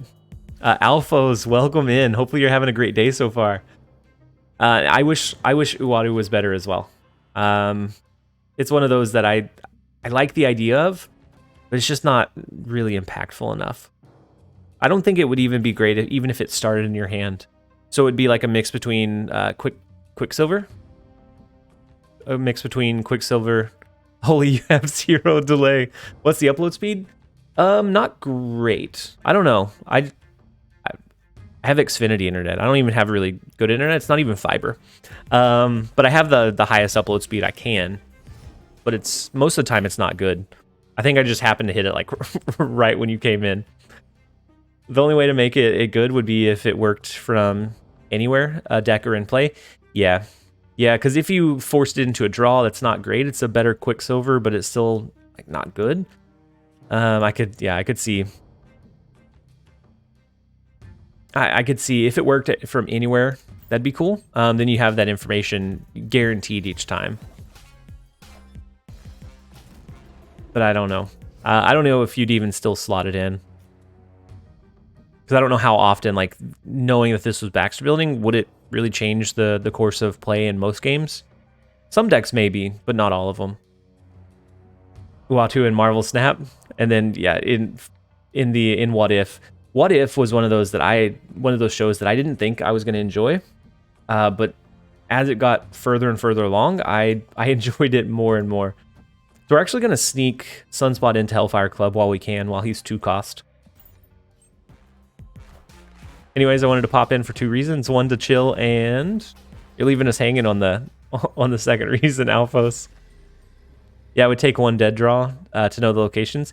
Yeah, I could see that. Like, if you get Sanctum Sanctorum, it could save you there. I could see it being useful. No, you're okay, Alphos. I was just messing with you. Especially the Doctor Strange one. Yeah, like all the way up until the last episode, I was not sold on it. In the last episode, I was like, all right, this is great. I'm a fan of dramatic flair. So we could do this. That's going to discard 2 cards. Hopefully our Apocalypse and something else, or even just these 2, and then our Apocalypse with the Dracula. We're still very susceptible to an arrow, but we'll see. What if Doctor Strange was better than the Multiverse of Madness? The What If Doctor Strange was insane.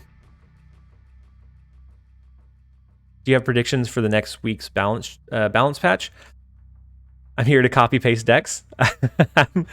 No matter what you're here for, I'm glad you're here. Number 2, give 100 subs. Revark, you set the bar like incredibly high. Like before, like it was close. But I you've blown it out of the water. I think the last 2 weeks actually. But Alpha, she said I missed your number 2. We're starting to set up casting blocks for this Saturday, or for next Saturday, right, Alphos? For next Saturday, what time frame works the best? Oof, the Dracula discard here was definitely not ideal. Or the Dracula, what it absorbed, was not ideal. And then, oh snap, it's going well so far. I'm here from Starbucks. Mark in the clouds. I don't know if you're actually from Starbucks or if that's a reference from earlier. But if you are, I'm glad that you're watching us from Starbucks. Enjoy your coffee. Yeah, the 25th. That one, depending on what time of day, I could make a block happen. How long are the blocks again? I know that at one point there were 6-hour blocks. Have you gotten more people on board that it'd be a little bit smaller? Because I want to make something work, but it's just kind of convincing my wife to like take the kids to the park or something for a couple hours. I'm tired of Shuri Red Skull combo. Yeah, the Shuri Red Skull combo, it's effective though, and I think you can't deny how like it's easy to run. So I could run it without much thought, and so for how effective it is, for how like little it has to be invested into it, like it's really, really strong. We'll see how it balances out after the next patch. I'm just playing the Thanos deck and climbing smoothly without even trying. Yep. While only playing for missions. Yeah, Thanos is one of those. It's like I think on some sites there were like, it was like a 60% win rate over the course of like 20,000 games or something absurd like that. Which means that it's no one like it's sorry. That was I guess much earlier on. So the current one is, and this is for people that are collection level 2000 plus, rank 70 through 100 plus, since the last patch. 47,000 games at a 59.8% win rate for that one particular Thanos deck. Sorry, I got hit by ads. Oh, you got hit by ads? Was it the ones that when you just came in? I haven't ran any ads today, Alphos.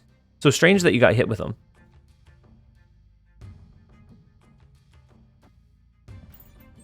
Do you know your availability for Saturday? Oh, you posted the blocks? I can take a look at them now. Because if not, I'm going to tell you that I'll look at them and then I'll get. As soon as I end the stream, we're going to go pick up my daughter and we're going to go bowling. And so I know I would end up telling you that I'm going to look at it and then I would get distracted. And so I'll look at it now. I'm trying to get better about not leaving things hanging. So you did it in the... You said the post the blocks in a private channel in the Battle Arena Discord? Were we tagged to it? Oh, there they are.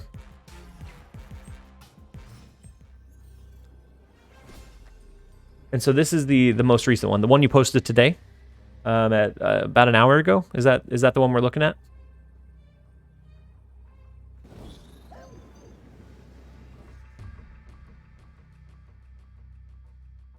Which is a perfectly balanced app with no flaws or glitches.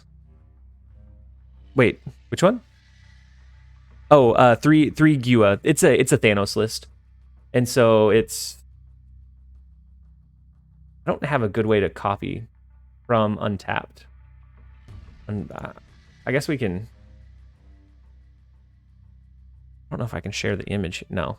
So it's like the base Thanos, the one that runs Lockjaw, Blue Marvel, Shang-Chi, Devil Dino, Leech, Arrow, and just it's in 47,000 games with the 60% win rate, which is absurd that it maintains over that long or that big of a sample size. We could do the double MODOK and then Dracula's going to absorb into the next one, but they can Taskmaster here. We're going to retreat out of this one. Hey TLSG, sub for Hellcow in this deck.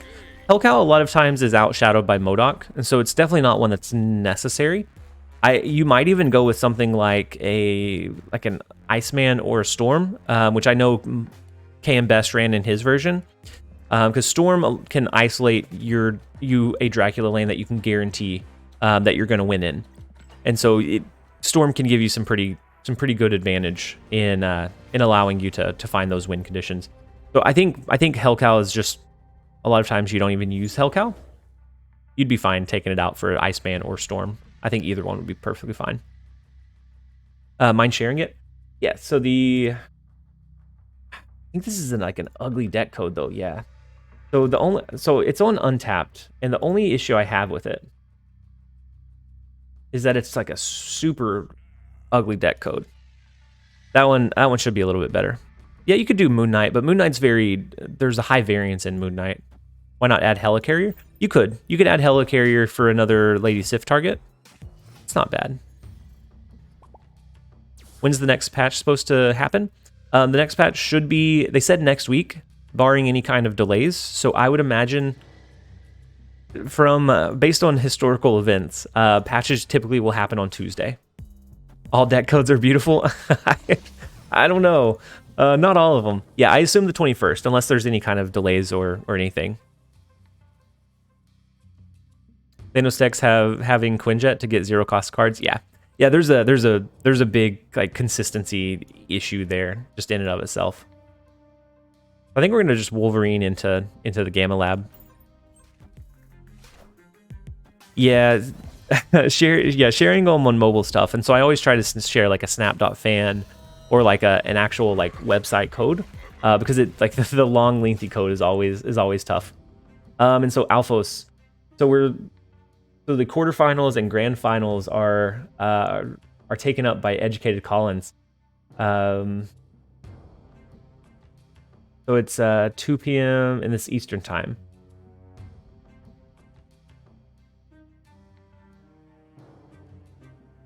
So it's about 4-hour blocks, right?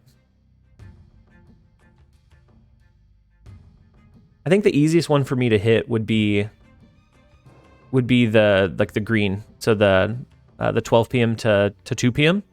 Oh wait. Oh sorry, Alphos. Is that? Oh no. Oh no. Is that a secret? My bad. I didn't know that I didn't. Now I feel bad.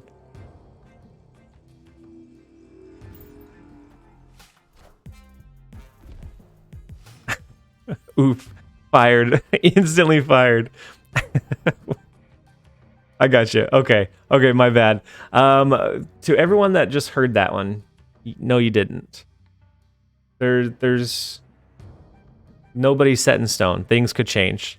You're the Tom Holland of Snap now. I can't be trusted with secrets anymore. I wasn't listening. Can you spoil the surprise again? Yeah, so there's going to be a really cool tournament that there's going to be some people casting for. I'm rumored to maybe be one of them.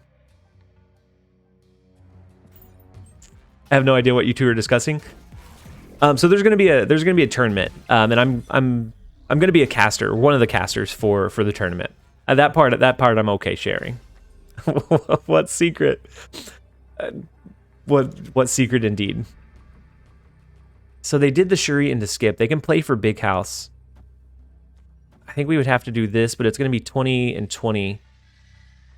I think we lose this one too if they have both. If they have both pieces. Yep. Slotting in for green sounds good for me, Alphos. We heard nothing. Yeah, you heard nothing. Yeah, no, casting sounds like it would be something that would be really fun to do. They don't call him the loose secret guy for nothing. You found out the true meaning of TLSG.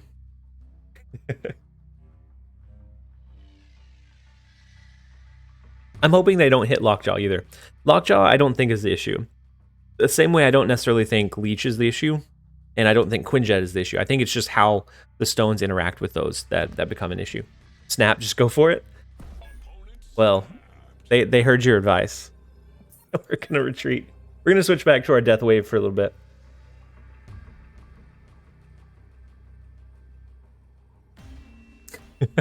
Loose lips sings content careers. Starts drafting up TLSG cancel.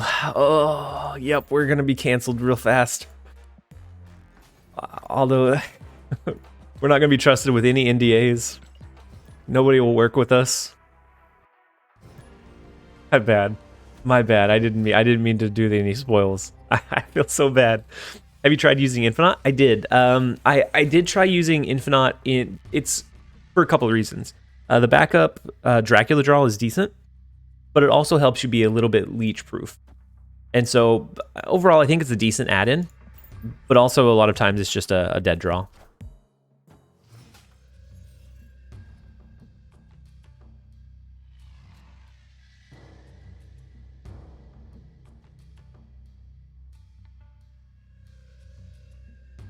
It's barely a spoiler when I've given everyone interested roles in the Discord.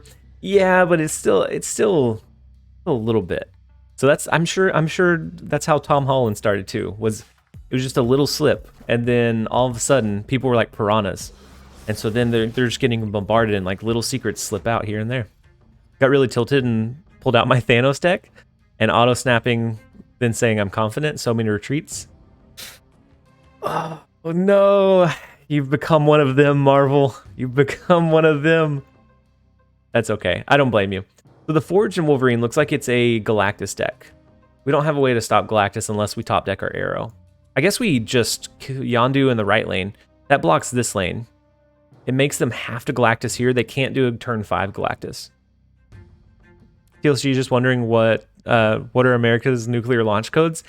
They haven't trusted me with them. I was this close to clearance, and then I spilled all of the nation's secrets, and they decided that it probably wasn't a good idea to trust me. You're never getting into Snap's content creator program after this. So I'm actually in the content creator program. But we haven't, as far as I know, I haven't seen any. I haven't been privy to any prior information before anything comes out. But I think at some point there will be some cool things that were included on.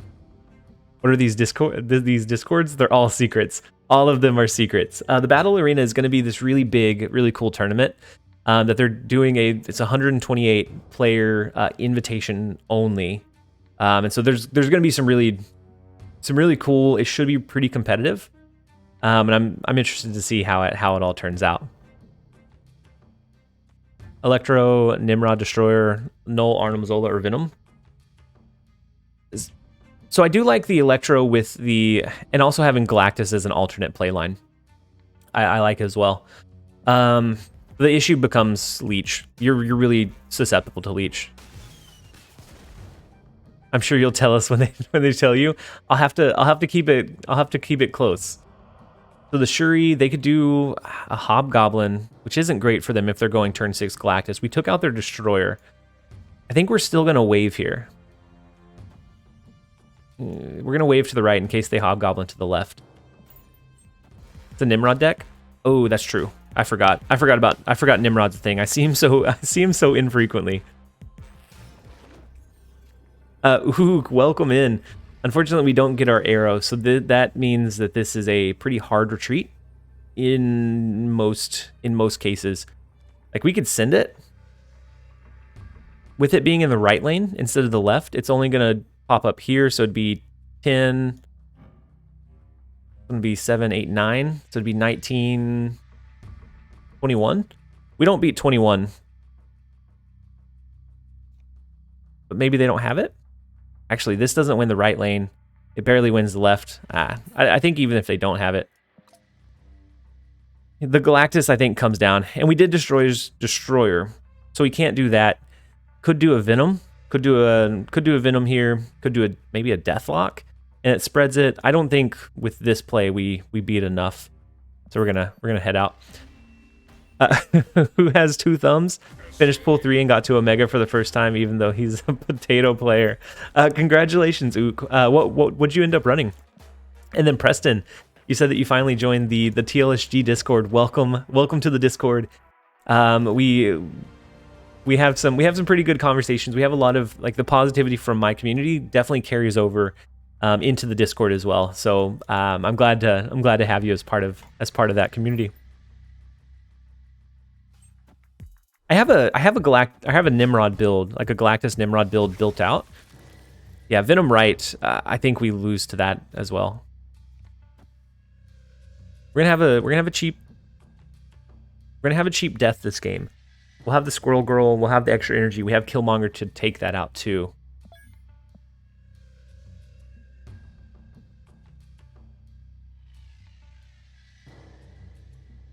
Ook, no, we definitely care. We always celebrate any of the achievements because climbing is not anywhere near as easy as it used to be. And I feel like each season it gets more and more competitive. And so, like hitting Infinite, hitting Omega, especially if you don't have a lot of time to invest, is definitely no small feat. And so people did get discouraged about not hitting this or not hitting that. But I think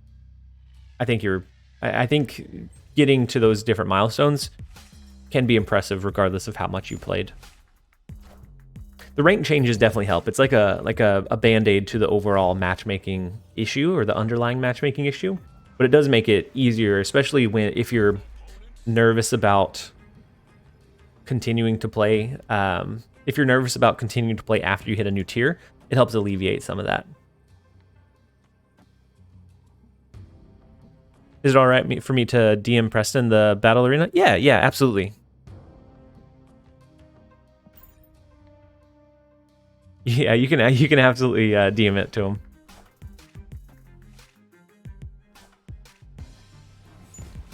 I started with just good cards that you posted here, but got stuck for almost a whole week. So I gave Jeff's Double She-Hulk or whatever he named it. But you're the main reason I'm there. No, both of those are very, very solid decks, no matter how you get there. And sometimes it really depends on what time those decks were run. That will help determine whether it's going to be good or not. What deck is Zinade running?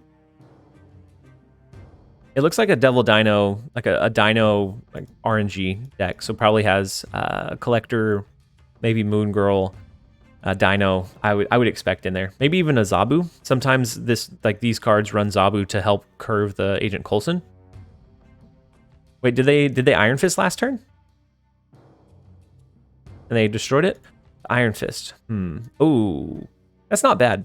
No matter what they play or where they play it, they have to play it over here, yeah? I like the arrow to the left.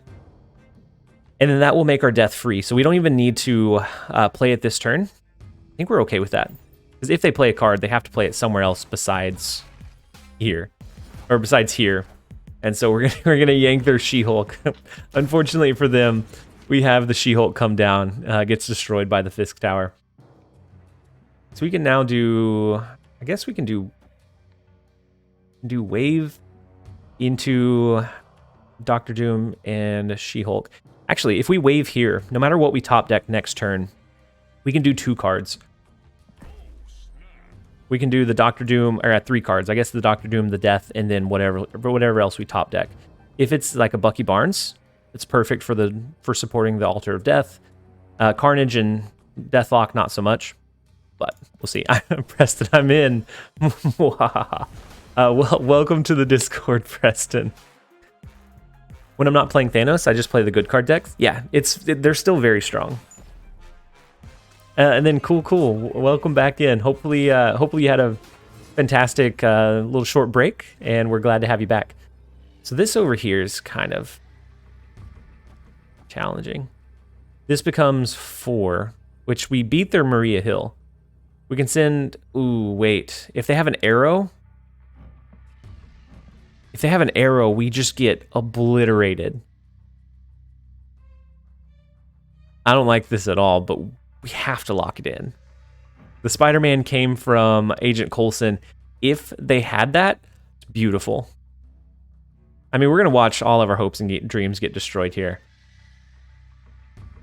Initiative would let us do it. It would let us win the Altar of Death, but we're going to send it. The arrow to the left. Oh, no. Oof. Well, yeah, there's no tie. We lose. We just lose. That was a massive arrow. That was a very massive heads-up arrow. They had sacrificed a card in Altar of Death so that they could run, they could win both. Their arrow is even black and white. It's the good... I feel like arrow has really good variants. Arrow started blasting. She did. She absolutely started blasting. Arrow's so broken. I mean, when there's a location that just says if you move a card here, it gets destroyed. It's like an open-ended kingpin, which feels kind of silly. But yeah, whenever you have arrow in that location, incredible. Ooh, Kevin bought the newest bundle with the Angel variant that I don't think anyone ever runs. Your Coastcaster is locked in. Don't leak it. Oh, wait, we have all the spoilers. We have the newest. Ooh, we have the newest details. Should we leak it? We're not gonna leak it. You're not gonna trick us this time.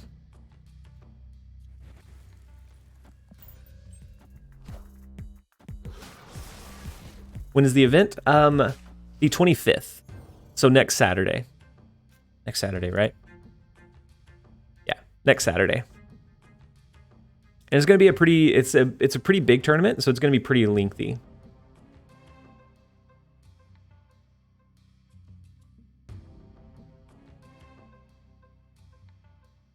Could you run a Kingpin deck? I always wanted to run one. Kingpin is one of those that's really hit and miss. It's also a tournament for the Snap.fan Open tomorrow. Yep.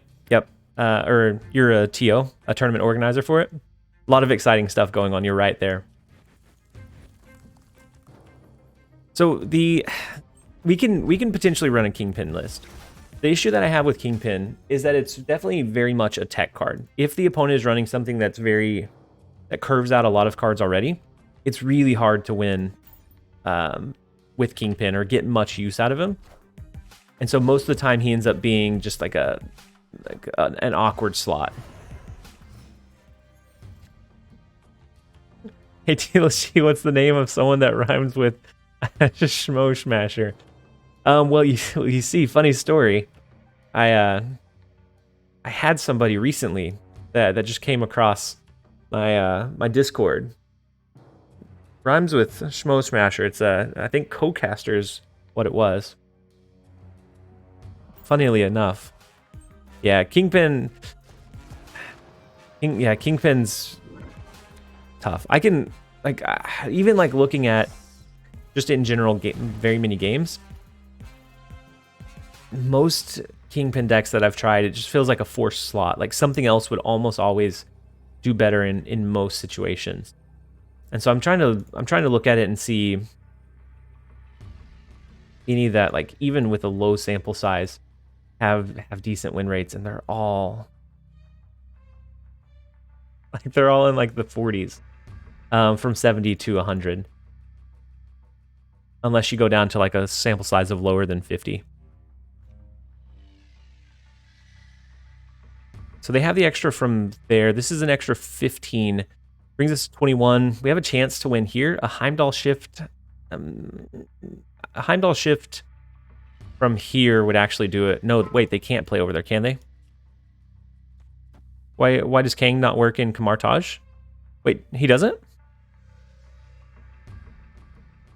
It just does it the one time though, right? He's playing a full white border deck? Oh, wow.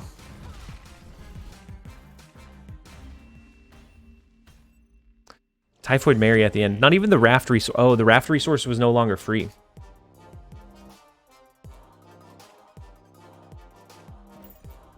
Booster farming? Yeah, maybe booster farming. I don't think they would have made a bot have the new avatar. Otherwise, I would have thought it was an avatar.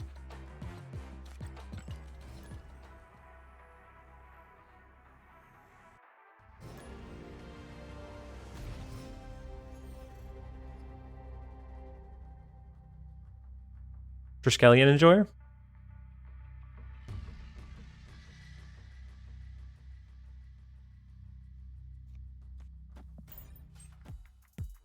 So I think there's several decks that do decently right now. Just in general, there's some that do decently, but it's just they get overshadowed so much by Thanos and Shuri that it feels like they don't do well. Just kind of unfortunate. But maybe with the balance patch coming, hopefully they hit some things other than just like the big nerfs. So I don't know that they're nerfing Shuri. They said that the decks that they're in are getting nerfed. So I'm thinking it's probably the Red Skull. Is what they seem to have the biggest issue with, was the Red Skull in the Shuri deck. And so I think Thanos, his stones, or maybe the way that they interact with Quinjet, so instead of being added to, they start in the deck. Whenever you run Thanos, I'm thinking those are some of the likely changes. And if those get hit, I don't know that Leech necessarily needs it.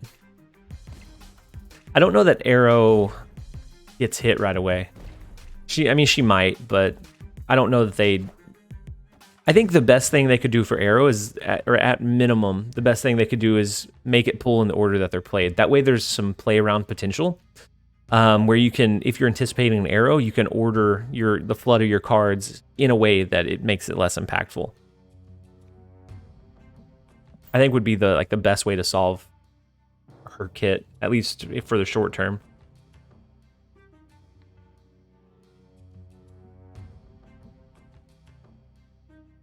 Yeah, I think this is the best one she can get at the moment. I feel like her ability is definitely needed.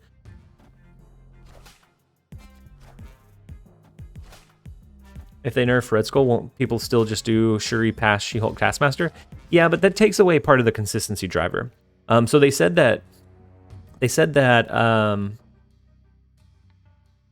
Red Skull, even without Shuri, is really, really strong. Like stat-wise, looks really, really strong.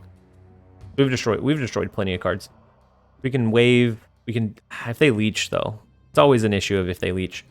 We don't have, actually. We don't have She-Hulk, so we don't necessarily need to conserve our energy. I don't think. And just in case they leached. But it seemed like the biggest, what they thought was the biggest enabler for the Shuri was Red Skull. I think she's still great even outside of those, but that seemed like their immediate attention was lying. So the Dr. Doom is going to help us win the right lane by more, the mid by more. It puts 5, so it brings us up to 17 in the left. I guess a Blue Marvel might do it for them. Their Devil Dino is going to go down, so it's a tie in the left lane and comes down to a point differential from the other two. We'll see. But I don't think they have the ability to go wide. So if they do something like an arrow to pull our cards to one lane, I think we're okay there as well. I want to play Thanos, but don't have Quinjet. I think he's still really good without it. He's just not as good. So he's still playable. I think with just the Lockjaw and the stones, he's still really playable. You can draw through a lot of your cards.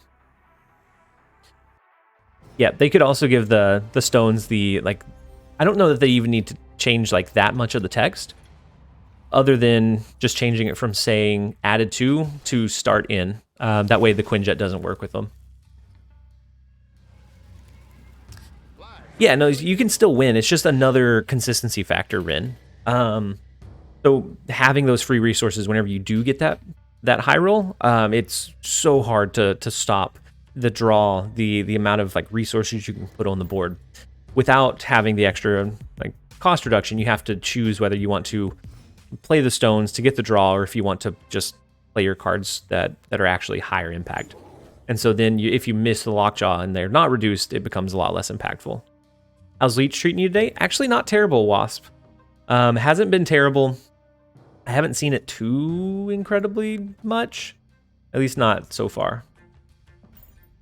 Luckily we haven't. I'm sure that as soon as we see it, we'll get hit with it, but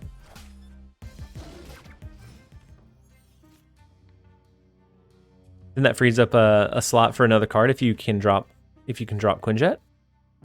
It does, but I think it takes away one of those consistency factors that the list has. Was that today, the Luckhawk? I know that he did a while back, and then he apologized for the way that he handled himself on the stream. But I think it can be frustrating. But I think it's part of the game, and it's kind of where the meta state's at. It's one of the best decks right now. I don't blame anybody for running it.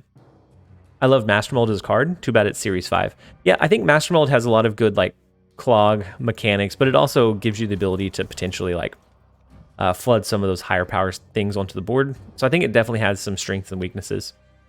If I streamed every day and played for 6 hours, I'd go crazy.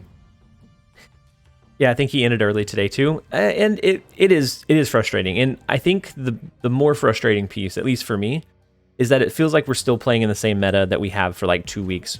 Besides the Master Mold does screw with the Agatha AI, that's true. Besides the Thanos and Shuri cropping up, otherwise it feels like we're in the exact same spot we were before.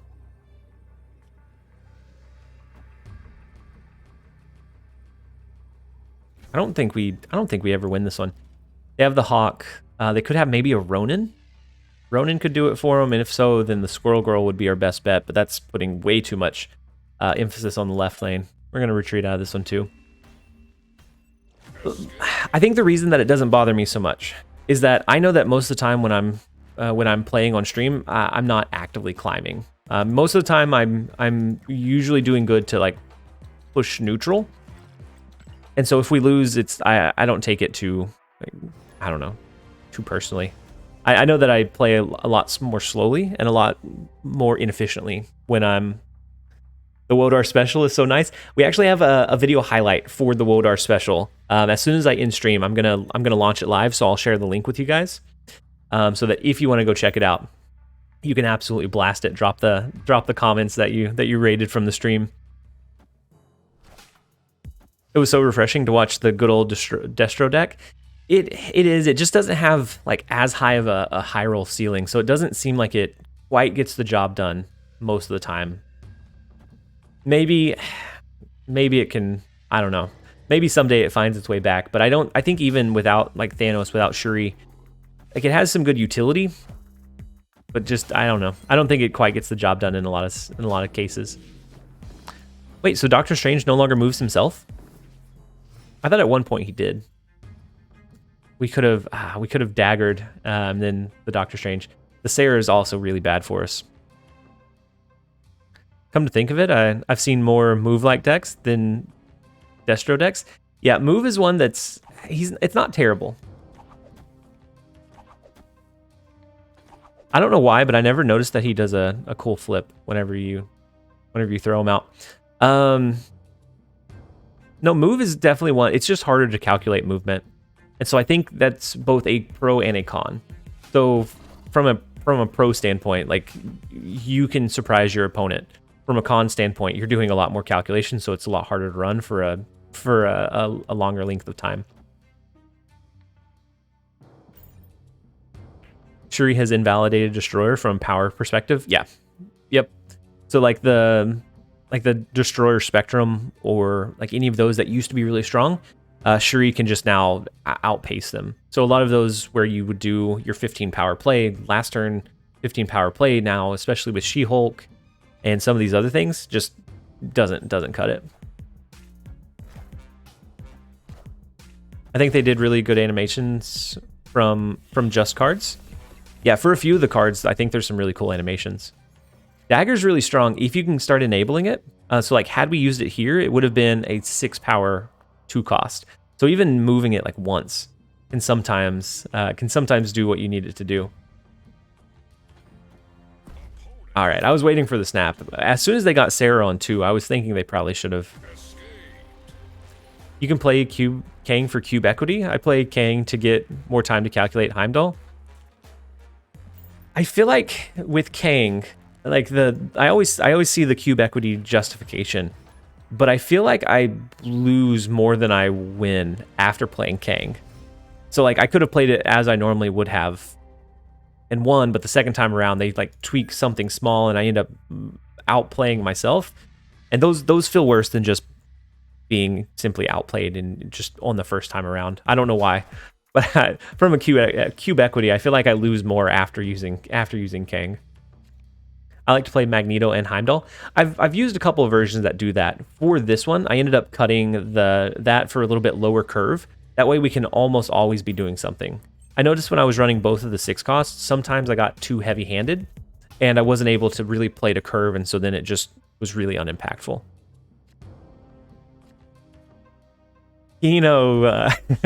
Calling in the snap as Mindscape pops up.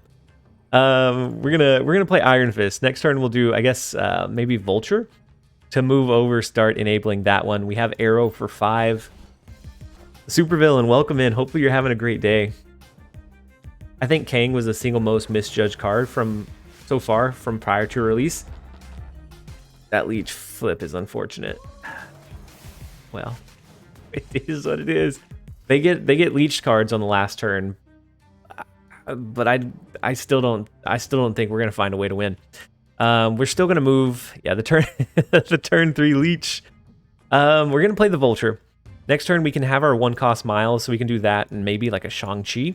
They're gonna get some pretty mid cards because they leech them, but snapping turn 3 leech, no fear, into the Space Stone to move their Lockjaw is going to be big. They're going to go through 2 more rotations here.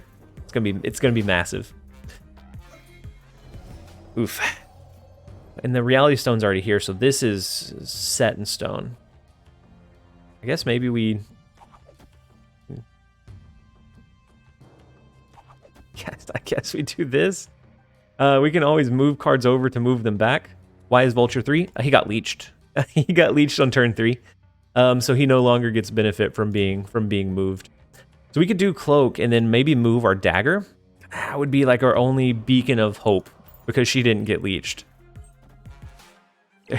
Rotate 2 more cards. And then they can move all of those that they want over to New York. The Batman, thank you so much for the follow. Hopefully you're having a great day so far. Laughing Truth, a turn 3 leech. Laughing. How's it going, Binks? Welcome. How are you not VIP in my Twitch stream? We'll correct that real quick. So you are now. Cloak and Dagger was the first comic I bought with my own money. Really, I actually haven't. I've started watching the series for Cloak and Dagger. I wasn't aware of Cloak and Dagger beforehand. And yeah, it's being, so hopefully your stream last night went well. We lose this one every time, right? It would have to be absolutely massive just praise on our end. Christy Gamala, any rules for your 1v1? I saw the tweet of Binks hitting that Viper Destroyer combo, and as soon as I saw it, I was like, only Binks would attempt this. No snaps, no retreats. Okay, Christy. But the deck itself is unlimited.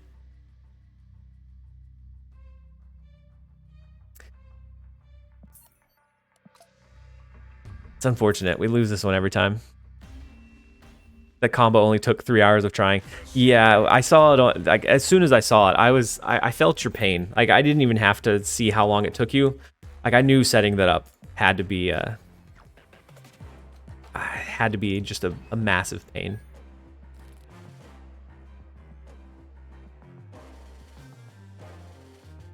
What a payoff. What are we running? What are we running for our Christie? I can't decide. For our Christie fight. I think we're gonna do, I guess, I don't think this is the right one. I think I renamed it. That's the one I want? Yeah, that's the one we're gonna go with. Revark says Dirty 30. All right. We'll go with the Dirty 30 for Revark. I went with Stature against Revark, and I got absolutely just massacred. To be fair, he was running a discard deck, so our Moon Knight was invalidated right from the start. But yeah. So, Nigel, I don't have one for decks. Just exclamation point deck should pull up the current deck I'm running.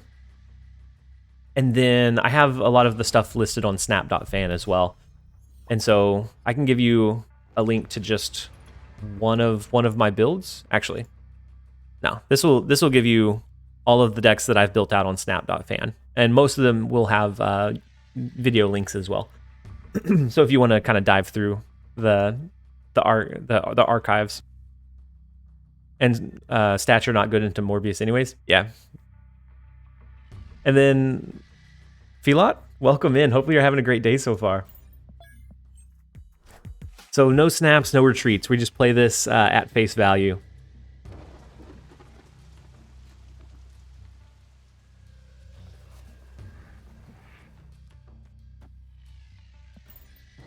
So the thing I like about the Dirty 30 is that it allows me to still do the Green Goblin Titania combo. So I have that small clog factor. And then I could also just use the Titania to double down on. So is Christy just using this round for information, I wonder? I tried decks like this and just get arrowed.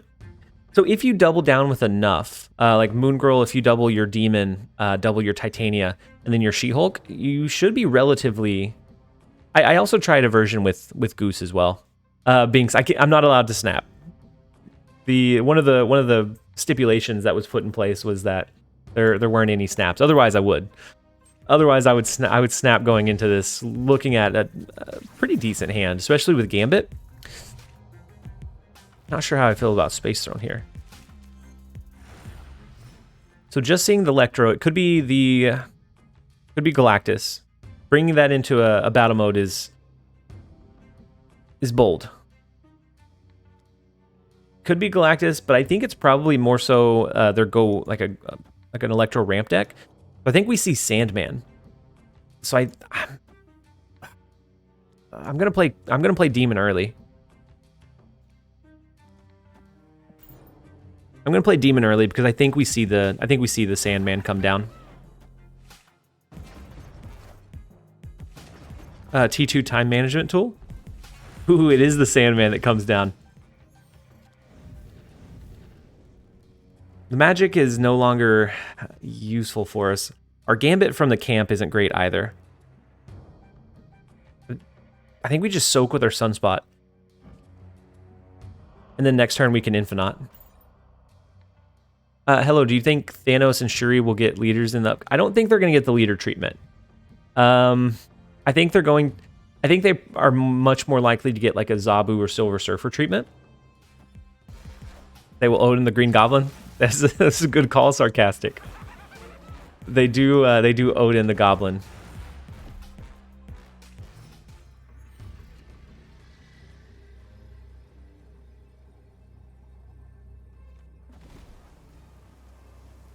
But Silver Surfer is dead. So I feel like had Silver Surfer been released as she is, or as it is right now, Float 2 for Magneto. You think they Magneto?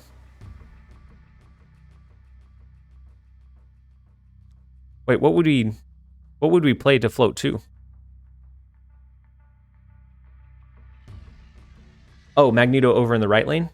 Oh, that could make sense. So if so, we could do, I guess we Gambit? Gambit might be fine. No matter what it hits, if it hits Odin, then we win in the left lane. If it hits here, then we get a lead here. I think I kind of like the Gambit. And then we float and get bigger in the Space Throne. The only thing it might not beat is what, a Doctor Doom. We're gonna try it. The Devil Dino. Oh wait, if Gambit hits that right lane. Oh wait, actually we just lose. Never mind. No matter what it hits, we lose by 1 to the Devil Dino. Yeah, if they nuke Thanos and Shuri, I think there's going to be a lot of frustration. So I think they are much closer to like the Zabu and Silver Surfer, where they're both definitely playable, and they're just not they don't feel like. So I don't know if you were here earlier whenever we went through the stats on untapped.gg, which is the tracker that I used. They released their stats, and it was 47,000 games played for one particular Thanos build. It had a 60% win rate. Over 47,000 games, which is absurd to have that high of a win rate for that like widespread, and that's since the last patch. So I think it definitely needs tuned, but I don't think they're gonna just break it. Titania would win. Could Titania have won that one with the extra soak? Where'd you see those stats? On untapped.gg. I think you have to have a premium membership for it though. And so I can take a screenshot of it. Because I can share the list. That's like the specific filters that I had. So anything over 2,000 collection and level and over, minimum of 50 games, which doesn't necessarily matter. Ranks 70 to 100, so it's not even accounting for anybody below that, and it's just an absurdly wide spread amount of those stats are invalid. The sample bias is too much. 47,000? 47,000 is huge. It's a huge amount of games played since the last patch.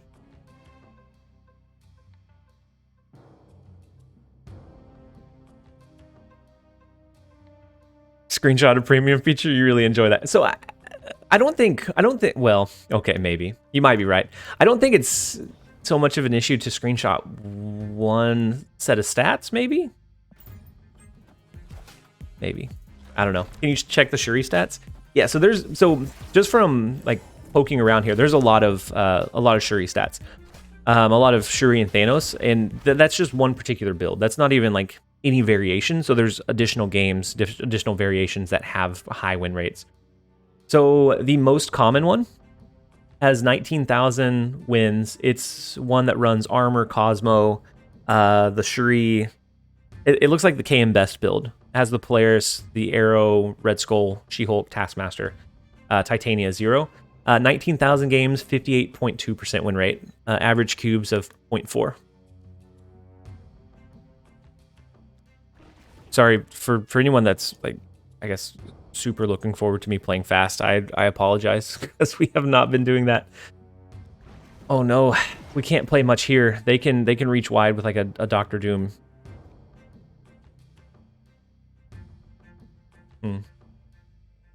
We'd have to rely on like a She-Hulk or a double Titania. We definitely don't come here for fast play. You're not wrong, Revark. You're not wrong. Does he have Galactus just tuned back in? Not that we saw. It's a Sandman ramp. So I didn't see that the Galactus. I don't think they do. I think this one is probably much more in line with a Doctor Doom go wide deck. It's not about the destination it's about the journey. I appreciate the understanding and the support for me playing incredibly slow. This feels awful. I think we're gonna play the negative hood here. Nope, we're gonna skip.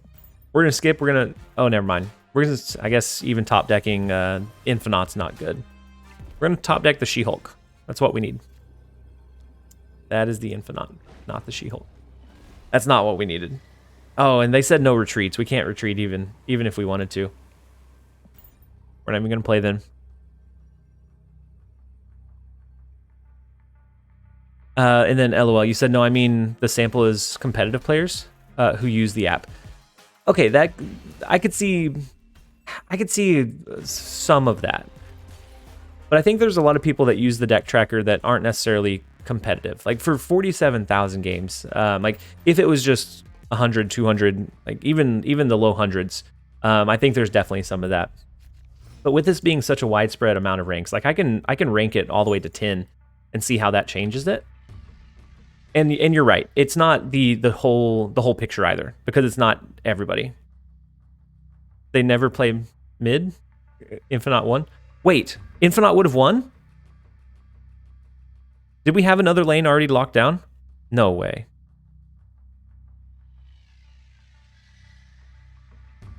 Did we lose because we were mad? Yeah, mid was goosed. I couldn't play Infinite mid. That's why we were hoping for the She-Hulk. And so for Thanos, I widened the player rankings to just pool 3. Just pool 3, anything past pool 3. So 486 plus. Player ranking from 10 to 100. It increases the amount of games to 83,000 since the last patch. And to 83,000 since the last patch, it increases the win rate to 61.7 for the Thanos build. That's the same. It's the same exact Thanos build. Actually, I think that one, I don't think the original had Magneto. That one has Magneto, but maybe the original does. I don't know. Either way, it's an absurdly large sample size for the stats that you get out of it. Josh, you're 995 now? That's huge. Just you need 1 or 2 more good games, and then you're there. Infinite would have been pulled right, winning you mid and right. Oof. Is that including... So, we didn't... We soaked because we skipped. Does that account for if Sunspot had not soaked the 6? Oh, we were already winning mid? Oh, well, in that case. Left was all lost regardless. Gotcha. I didn't pay close enough attention after we lost. So the issue I have here is if they drew their Sandman, like doubling down is awful. I think we're gonna do Moon Girl. We're gonna hope that they didn't, then we can play both She-Hulks next turn. Yeah, we can still play it. So we can actually play 3 cards now, right? We can play She-Hulk, She-Hulk, and then whatever else we draw. Yeah, because they're free. This is, if we were allowed to snap, I would absolutely snap here. I don't necessarily think magic is something we even want to do. Just gives them more turns to find their Sandman, find their ramp components. Arnim Zola into a second wave is a fun line. They never expect the KFC burger strats. They don't. They never expect the good old double down.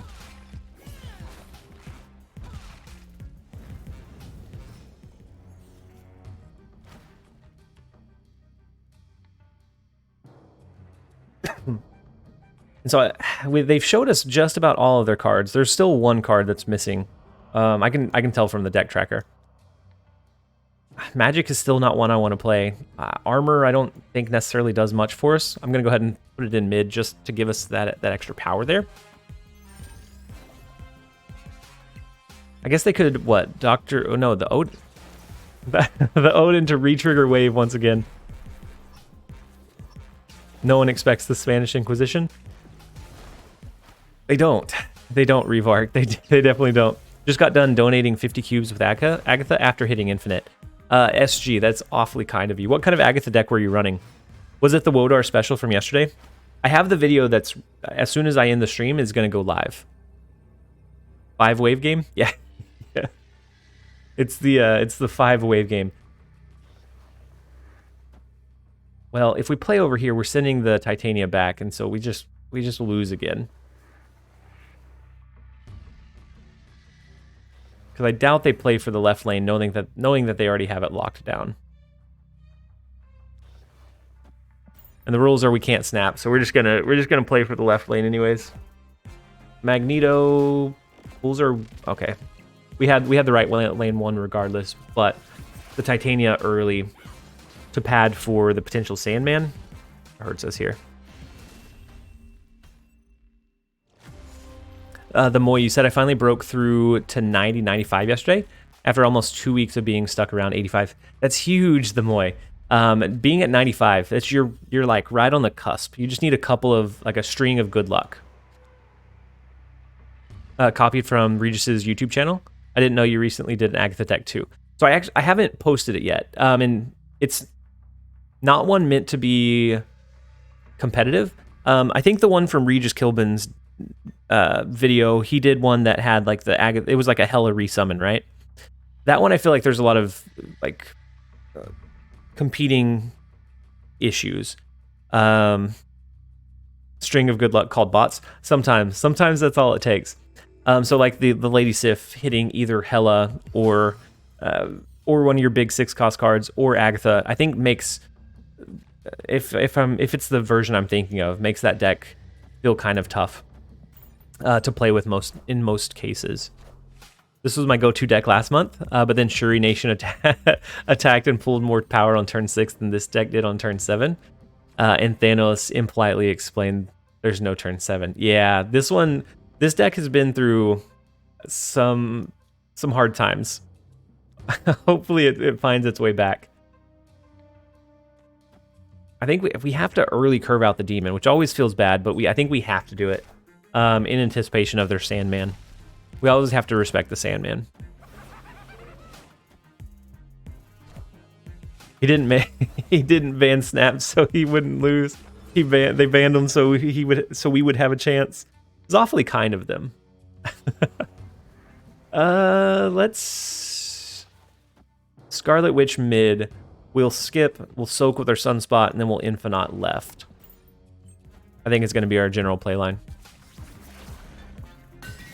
Oh, you're thinking of the right version. It wasn't very good. Yeah, I've never been a big fan of most Agatha decks. Like I like the idea of a deck that just like will handle its own, but most of the time in practice they don't always pan out. So this one, the one I'm going to be posting, was a user suggested deck that is meant to be autopilot, and it ended up we went on such a good run, a good streak that I ended up deciding I was going to make a video out of it. I did create a Snap.fan deck for it. So if you want it, beware. All your results may not match mine. It was something like a 60% win rate whenever I posted it. It's down to a 50. So the variance is definitely there. You have to play it cautiously, but I will share it with that disclaimer in there. If you want to donate more cubes, definitely check it out. So we win mid. We can destroy, if they don't play anything above the 5 hour here, we can win here as well.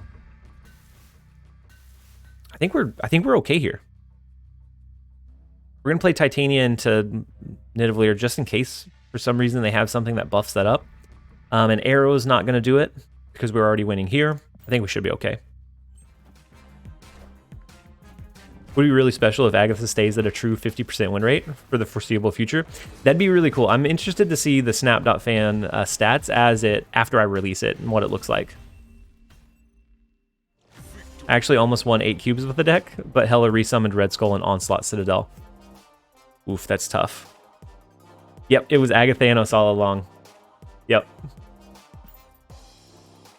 That's the one that was user requested deck from yesterday. I won the first 5 with Wodar and then lost 4 in a row and gave up. Yeah, it's definitely going to be one that has wide variance. And so you'll have to keep that in mind. Any Agatha deck is going to be very, very hit and miss. He bleeds. He can be felled, so he can be beaten. That's true. We can win this one. We won 1 round. The Storm, I think, is more. I think it's better for him than it is for us or them. I think it's better for Christy than it is for us. What deck is Wodar's? The snap.fan link that I shared just up above. It's titled it was Agathanos all along. He said, "Well, I'm gonna try it. Nothing to lose, everything to gain." I mean, if it goes like my testing with it did, it's phenomenal. You're gonna have a blast. There were some games where it just did not do what it needed to do, but there were some where it absolutely surprised me with how big brain the plays were. I play a terrible Agatha deck I found on Reddit that plays all the card generator cards. Spooter dooter. That's just that's just asking. Ooh, they have Shang-Chi for their last card, and they have Odin to retrigger it. I haven't got a chance to play Thanos much because the mirrors are cursed. The mirrors can be tough. The mirror matches can definitely be tough. I think we skip here into a double Infinite. I think that's our best bet. Embrace the chaos. Yeah. TLSG results are not indicative of typical expected individual results. Yeah, that's a very fair assessment, Rebark. And so actually, we're gonna end stream soon. I can go ahead and launch the video if you guys wanna. No, I'm gonna wait until we're headed out, and then I'll launch it and share the link with you guys. The double trigger of Odin is brilliant there. We almost overcame the power with the Infinite, but not quite. we dodged them once, but we can't dodge them twice. Ooh, Josh, you're incredibly close. 99.8. All you need is just one lucky game, and you're over that. You're over that edge. Have you tried Jeff's bounce decks? Bounce deck. I cut Hawk for Killmonger. So I saw that Freddy Babes did that. I haven't tried that cut. I thought it felt a little counterintuitive. Did it feel fine playing it that way? Christy Gamala, incredible games. The ramp was just more than we could handle. Very good games, by the way. We definitely didn't pick a good deck for going against Electro. Electro, I think, is a solid top 5 deck. It's not Shuri level or Thanos level of consistent, but it can hold its own in a lot of matches. And so, definitely a pleasure. Yeah, the deck got me into Infinite in 2 days after all. And so on this one, you said you took out Hawk for Killmonger?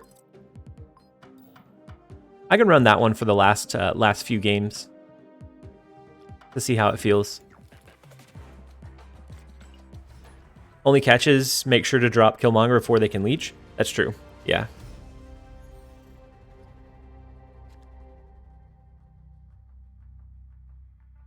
I'll next time, Christy Gamala, next time we go against each other, I'm gonna have to make sure that we bring our A game. And Christy, they actually shared the list in the Discord.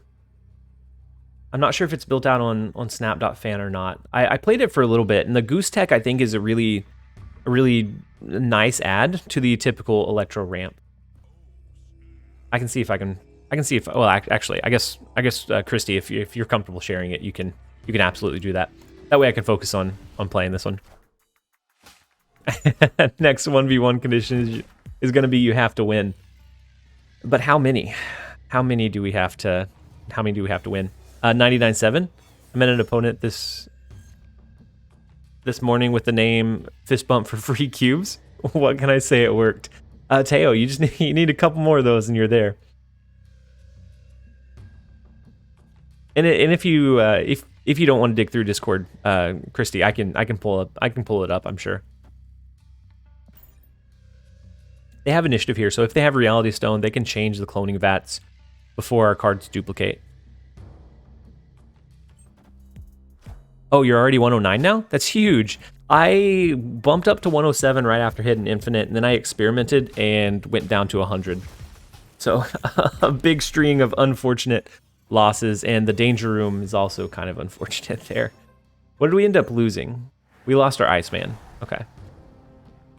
Never mind, just lost an 8-cuber. Oof. You'll get back there.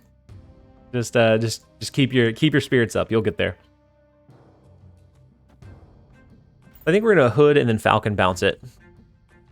Ooh, I need to add Discord to the approved whitelisted list. So I reshared the link, Christy. Black Widow didn't proc because his hand was full. That's a potential issue. Never play Power Stone too soon. I mean, it's not. Thankfully, it's not too powerful now.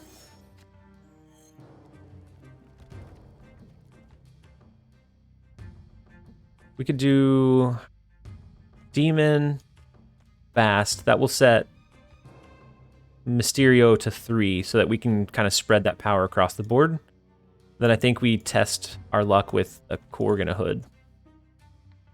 We'll get another Demon in return. So we wanted to use Bass before we played Hood out on the board.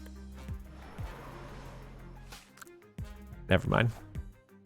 Now that lane is full. Power Stone is now the Purple Stone. Yeah, it's not all that powerful now. No Killmonger for us this match. So we don't have Beast. We can't do any bounce. We're gonna get Chavez next turn. I think we risk the Demon in the left lane. We're now competing for left and right, but I don't think those are. A 1-3 is still pretty good. Oh yeah, the 1-3. 1-3 is pretty solid, yeah. No Beast, no Killmonger's pretty low roll. Yeah. Yeah, and it doesn't happen. It doesn't happen often. But every once in a while it does happen. Our Demon did stick in the left lane, so that's a small piece of benefit. They did wave, so they could do 2 big plays here. Maybe it's a death and something else. Maybe it's She-Hulk and something else. But it comes down to if it sticks in Danger Room. So I'm going to stick this one out. Oh, that's just one big card in the Isle of Silence. Thanos. Thanos doesn't do it for him because of the Power Stone. Because of the Power Stone in the Isle of Silence, they ended up losing 4 cubes because the Purple Stone stabbed them in the back. Oh, we hit the low roll. But we still found a way to pull it out. Let's see if we can get one where we actually get to use our Killmonger. So you said your climb with this list was pretty seamless. I did find with Hawk it's very up and down. Like some games you're gonna win some really big big net cubes, but it's not as incredibly consistent as I would want. And I didn't think the Killmonger change would make that big of a difference. But maybe I was wrong. I know that Freddy did say that if he had Killmonger, or if he had Hawk, he thinks that would be a better slot in, but I could see Killmonger being a pretty important tech against the flood of Thanos. Yeah, the Bass is one of those cards that has just continually had like a sneaky amount of like good value just as it's been out longer. So in Mr. Negative decks, it's phenomenal to be able to use. In like these bounce style decks, I feel like it's almost core at this point with how much benefit it gives you. So we are going to get the Black Widow, the Widow's Bite this turn because we had initiative. So even if they draw, they're only going to be able to draw potentially 2 cards, and they'll probably miss out on their draw next turn. It was because like 70% of the games were against Thanos. So with the Hawk, I feel like you don't have as much room to swing those games in your favor. But I could see with Killmonger, you being able to kind of take out the surprise Space Stone, Time Stone, Power Stone. But we get Bast instead. I guess we're just gonna skip here. They could leech. Take a turn. We have initiative, so if we pull our cards back in, that's tough. If we pull them back in and then they get leeched, that's tough. But it does help out our bishop, so I think we're gonna Bast and then Falcon. If for nothing else, the Angela and bishop buff from pulling those cards back in. I think we likely see leech come down here though. Bast is the card I want the most in the future. I want the most for sure. Yeah, it has a sneaky amount of like good impact that it provides. Yep, yeah, guy on fire, exactly. If you pull them in, at least you can play them again for the Angela and bishop. I agree. And we have the Bast back in. They didn't leech, so we have Bast. I almost think we play the Iceman and Korg this turn. But we're going to draw Chavez next turn. And so the hood is still free, but it's at least 3 power. And so I'm going to play the hood. We're at least going to get 1 extra on the bishop. And we'll split this way. Just play the hood? Yeah. And then we're going to get the demon. So we'll get the demon and Chavez that we can play. I mean, we could hold for Bast, but I think if we hit one of their... Yeah, demon's going to be free too. I think if we hit one of their cards... You want... Korg could disrupt a key draw on that last turn, though. And Iceman could make it where like their curve for their cards are a little bit worse. Bishop will be in Shang-Chi range. Okay. Okay, we'll hold him. With Elysium, I think even like the Iceman, I think the impact Iceman has is offset by a lot. So, oh no, we misordered it when we put back. We have a 3 power demon. All that. Yep, Falcon before Bast last turn would have been the correct order, because then they would have been 3 power anyways, and we wouldn't have had to hold them for that last turn. You're absolutely right. So the 9 and the 3 only brings us up to 11. Brings us to a tie here. But I don't know that's enough for us. He's thinking you're in bot now. Well played. We could have the 6 power. We could have outpowered him here. We just misplayed it. If only demon was 6 power. So I actually didn't come up with a new meaning for TLSG today, unfortunately. We'll brew some ideas over the weekend.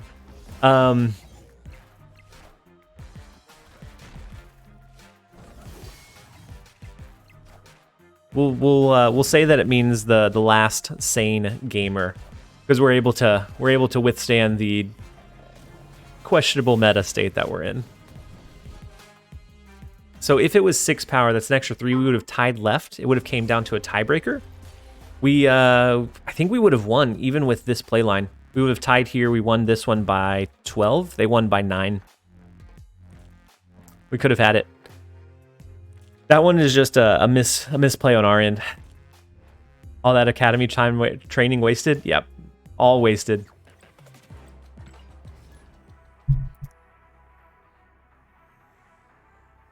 The loose secrets guy. That one did happen earlier today too. I shared a secret that I didn't realize was not known information. I'm gonna try to do better. We don't want to spill any more major secrets.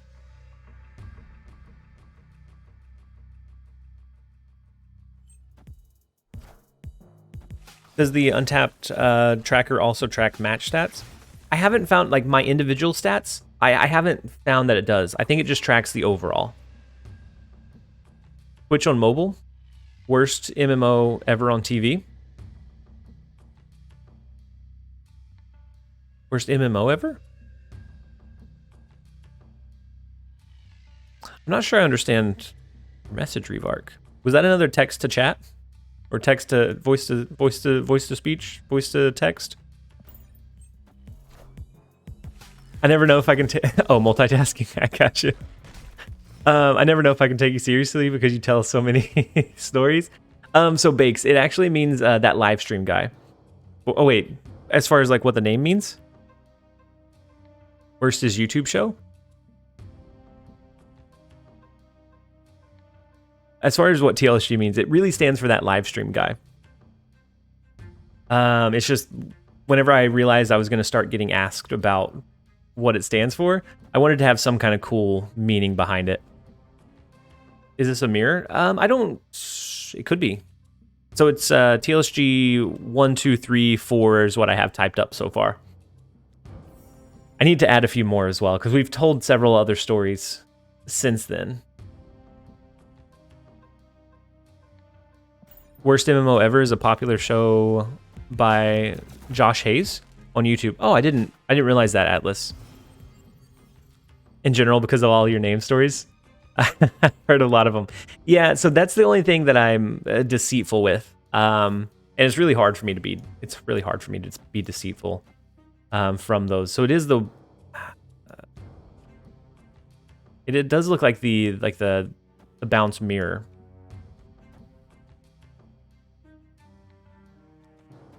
They have initiative, so if they do something like a falcon here, then they can actually pull back in this turn.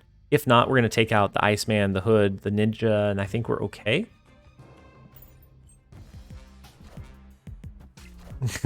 Revark, hopefully work calms down for you a little bit. The funny one was the Legend of the Soggy Grapes. That one is one of the crowd favorites, it seems. Truth? Lies? Somebody guess. We never know. We now have the Falcon. We cleared out their one cost, but it may be a little bit too little too late. With the Hawk, I think we're just going to bounce these back into our hand and then play for the other 2 lanes.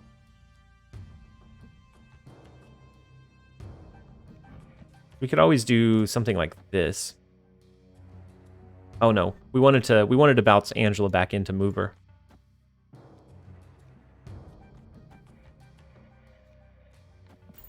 We'll do it in that order. Right now, I'm right now. I'm tilted. Now I'm gonna take a break and watch you. I'm glad that you're taking a break. Sometimes that's all we need to do is take a break and take a step back. So they beast their stuff back into their hand as well. Oof. All right.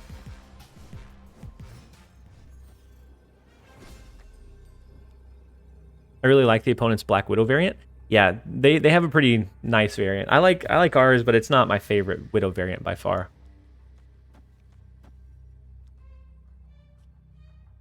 We have initiative, so even if they play any like low cards, we can't beat them. They have the Hawk. The mirror match, I think, definitely goes to the one that's running Hawk. All the TLSG stories are true. How dare you question them?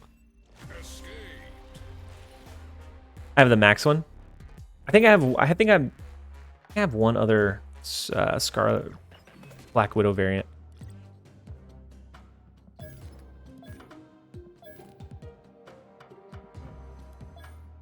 Nope, never mind. I was wrong. We've just split this one several times.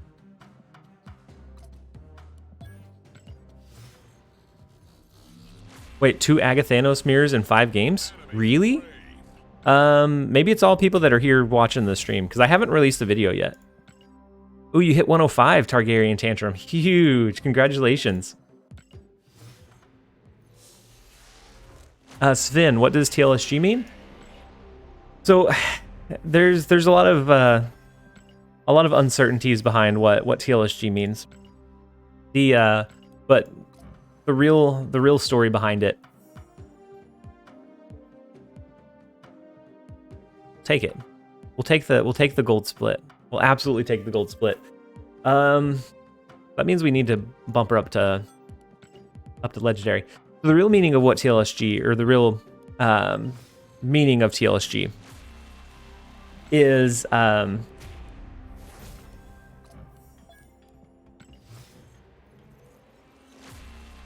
the trail location and safety guide. So I guess it's a question I get asked quite a bit. So I created a command for it that Atlas used for us.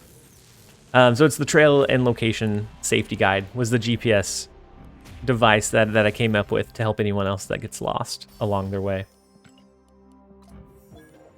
We'll bring this one up to legendary. We'll play a handful more as well.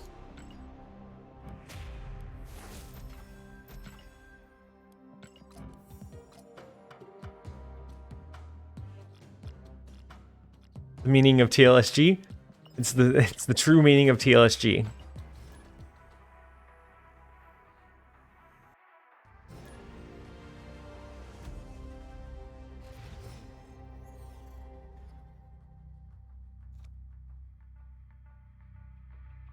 And so we're not going against Thanos.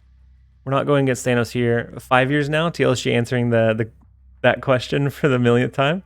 You want to know how I got these scars? Where all of them become a little bit of truth and a little bit of lie, because I can't keep them all straight. Those are gonna be good times. We're gonna have it up to like TLSG 100, and then you can just pick a random number for whatever day you're wanting to. Could make a fun community contest. The best TLSG story. I want to create a Discord channel, allowing everyone to pick or to like submit suggestions or like different stories of what it actually means. I like the story of the scars of the Joker. Yep, it's exactly like that. It's a letdown that G doesn't stand for gamer or games. The Orange Pro, that's very true. It is kind of unfortunate that it doesn't. In 50 years, when Justin has Alzheimer's and they ask him who he is, it'll be the question on repeat. It'll be TLSG stands for XYZ. We have so much energy here and nothing to do with it. I'm like, none of these plays are good. I don't want to play Mysterio out because it's only going to get 2 copies. But what kind of split did you get on your Widow? My stream cut out. So we got a gold split on Widow. We have split her several times. So I think this is like the 7th or 8th Widow split. But we get a gold split on the Widow. Trying so hard to get a gold split on the Killmonger, still no luck. I've split Killmonger several times as well. We also have the gold split on the Bishop, which has the really cool particle effect as well. Hello, streamer. I see we were waving at death. I got infinite with Thanos Death Wave. The stone targets. I haven't played the Thanos Death Wave much. I don't think I've really dabbled in it much at all. But I could see how it would be pretty strong. How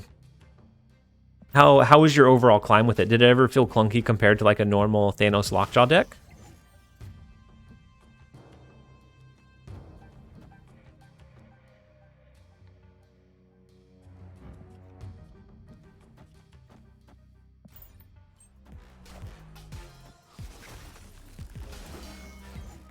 I tried it today, but never get Killmonger.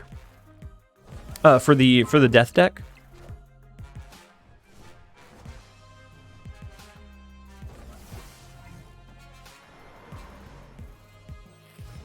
That's a double powered arrow. The Death Thanos. I assume it probably has like a Carnage and a couple other ways to trigger the stones or to destroy the stones. I would think. But maybe not. Maybe I don't know. We can do Mysterio, Iceman Korg. The only reason I would do that over like the Chavez is it allows us a little bit of extra flexibility in the Project Pegasus. Oh, I was doing Lockjaw, so no Carnage. Gotcha. The Red Skull to the left is fine. The Mysterio to the right, does that overpower this? The extra 4 brings us to 17, so it's a point differential, and we lose the point differential. Oof. Almost. We almost had him. The arrow pulling our card over made it a little bit tougher to navigate that one. We didn't get the 1 extra trigger on Angela, or else we would have won that lane by 1, playing like an Iceman or a Korg there. The legendary Snap guy. That's another one that I've heard that I need to work in somewhere. Let's look at the Killmonger real quick. I know I've split it numerous times. Actually, no, that one doesn't run Killmonger.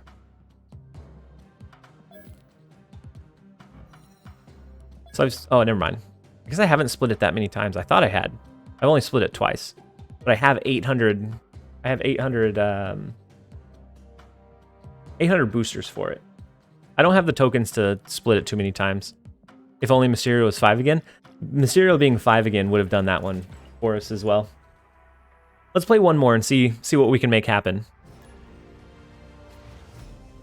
I did half and half between normal version and that. It did feel clunky at times when you don't find your Killmonger. I could see that, but overall I think it offers a little bit of flexibility that... Should I buy Valkyrie, wait for Galactus, or save? I would say Valkyrie is not a high win rate card, but a high cube card. So you're going to lose a lot of games with her. She's pretty cost ineffective. Some games she's going to give you that surprise element to win. But if they're running any kind of ongoing, it becomes pretty difficult to guarantee that win. She's a fun card, but I don't think she's just insanely broken either. And then Galactus is, I think, a very particular play line. So I have Galactus, and it's probably one of my least played cards. I haven't even been able to get it up to Legendary, I don't think. Just because I don't necessarily care for the play line. But some people absolutely love like the play style that you get with Galactus. And so if you have seen some videos, maybe streams, not necessarily like the videos. The videos are going to be like the highlights when it works. So maybe some stream content of it to decide there. But even if you go with the Galactus, I'd say pin it and wait until we see the patch. We don't know how the patch on next Tuesday should be next Tuesday, unless they have any kind of delays. We don't know how that's going to shake up like any of the metagame, and if other cards besides Shuri and Thanos get hit. Weird order by your opponent there. They played the Mind Stone first, didn't they? Mind Stone, and then... So they played Mind Stone on 1, Okoye on 2, because of Lemuria. Still kind of unfortunate, unfortunate timing. I think we're going to Falcon in our cards. We can use Killmonger. They said Kang, Galactus, and Thanos will be... Yeah, so they're always going to be 6,000. But if it gets nerfed where it's not quite as good, or if it runs a little bit differently, or it's not quite as strong for any reason, then it might not be as beneficial for you to invest into it. And so we don't know how the metagame is going to shift after that balance, but they will always be 6,000. So that piece, if that's like a big justification, I still think you would want to make sure that you enjoy the play style rather than it being like set on like just because it's 6,000. I think it also has to be a card that you want to play and that you think is fun to play and you think you'll get use out of. But they may nerf Galactus. Yeah, so I don't think they heard that anywhere. It's just a possibility. With a patch, it might come that some of those cards in those decks get balanced within the next patch. And so I think we would want to wait and see what it looks like at that point. I have Galactus pin. Should have him by Token Tuesday. So Token Tuesday is, I think, going to be a really good time frame. Like, you can get the tokens, you can have them pinned. Unless they have any delays, I would assume later that day we would see a patch. And so then you would know whether it'd be worth that investment or not. I don't think he's strong enough for a nerf either, but we've had surprise changes before. And even if it's not necessarily Galactus, but if it's just with how something interacts with Galactus or some of the cards that are built with him, it might make him, like, as a subsect, not as powerful.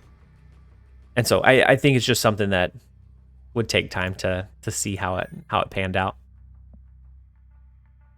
So the only thing we can do here is hope that they're looking at a handful of rocks. And even if so, they're +1 from Okoye. Like they could outpower our Killmonger with just rocks. Do you think making Series 5 pool exclusive for cards that will always be 6,000 would be a good idea? So I don't know that it's... If they're wanting it to always be where like the new cards are like slowly added, so they slowly become more and more common, I don't necessarily have an issue with the cards being directly added into Series 5, more so as there being some kind of balance where it feels like they're usable. Because right now, a new card comes out, it doesn't have to be broken, but I feel like it needs to be able to at least be brewed and not get overshadowed by Leech every single game, or by Thanos. And so I think that's where where it feels bad right now. To like, you're not going to invest your money. Most people are not going to invest their money in a master mold because it doesn't have a big enough impact. And so then the majority, which I think is what they want, will wait for it to become cheaper. But even if you do spend your money on it, it feels like you barely get to use it. So I think just making sure everything is a little more balanced, maybe more frequently, could help with like that, them releasing the cards and making it feel like more cards would be a good investment at that point, or just have more people wait until it drops down. And they had Space Stones, so they can move Lockjaw. Yeah, they moved the Thanos instead, but widescreen UI, that would be huge. I hope, because right now I have it in windowed mode. I am playing on the Steam client, but it's in the windowed mode, so it doesn't have the extra like space to the left and right. That's bigger than a rock. That was definitely a little bit bigger than a rock. Do you think we'll know the patch notes ahead of time? So it's not necessarily the norm. So yes, last patch was a surprise patch, which I'm so glad that, like, from a creator standpoint, it's so much easier to release a video kind of giving my thoughts on like the balances and things that we got whenever everybody got that information at the same time. And so I would much rather it come out, the patch notes come out with the patch, or officially be released, because I don't necessarily want to cover the leaks, because if they change, they haven't historically, but they always could. But I think there were the last two before last patch were leaked, either from Steam or from a Korean, it was a Korean website. But last patch was completely, I guess, leak free. I didn't see any leaks come through for it.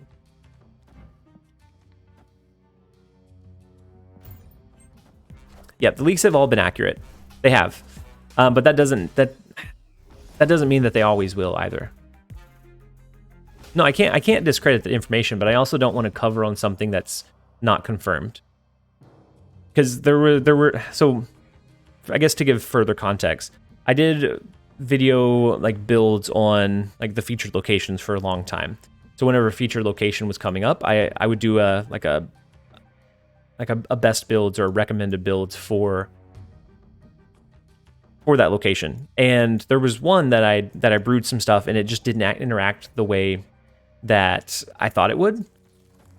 And all of a sudden you're getting a lot of traction on this video, and I had to like take it down, do a retraction, and it lost a lot of that momentum, and I was making people potentially lose cubes because I was giving inaccurate information. And I don't want to give any information that might end up being inaccurate.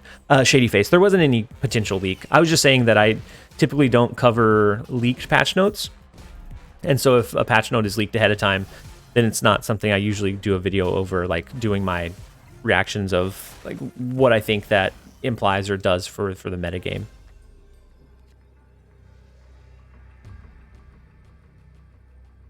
The leaks were new cards coming out or planned balance changes to cards. Oh yeah, the new cards coming out, those are data mined, so those are pretty set in stone, but they could always change as well. I know there was one time we had a season pass card that during beta that we thought was set, and then it turned out to be Daredevil instead, and nobody was prepared for it. Do you play any other games in your free time? Right now, I haven't played too much of mini games, but one that I do dabble in is chess. I play chess a little bit in my spare time.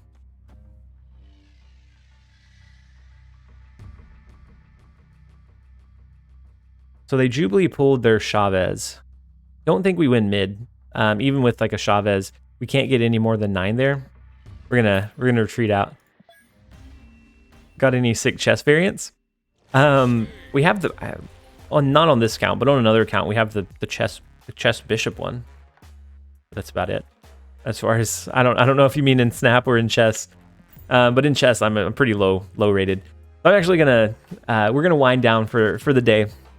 We are meaning in chess game itself. No, I don't have any cool variants. I only started playing about a month ago, so I'm still I'm close to 900 rating on just like the traditional 10-minute games. But I am gonna wind down. We're gonna go ahead and release the Thanos, the Agathanos video from yesterday. I thought it was really, really fun. Oh, wait, I made it. When did I make it? It went live at 2. My bad, guys. It's already been released. It's been released for 22 minutes. I thought I was going to give you guys a heads up. But the Agathanos video is live on YouTube if you want to jump over and check it out. If not, we're going to look for somebody to raid you guys over into. I forgot I set it to schedule to 2. I thought I was going to in-stream before that happened. Yeah, so we are the loose secrets guy. So let's see. Is there anyone live that you guys care to raid over into? I always try to do somebody that is relatively small, but also does quality stuff. Nina is a noob.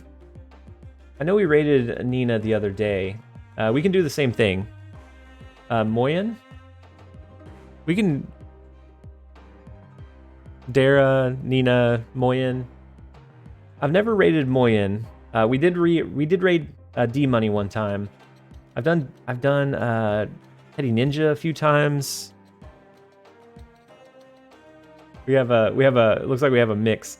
I'm nothing against raiding Dara, but Dara is going to get a lot of traction regardless.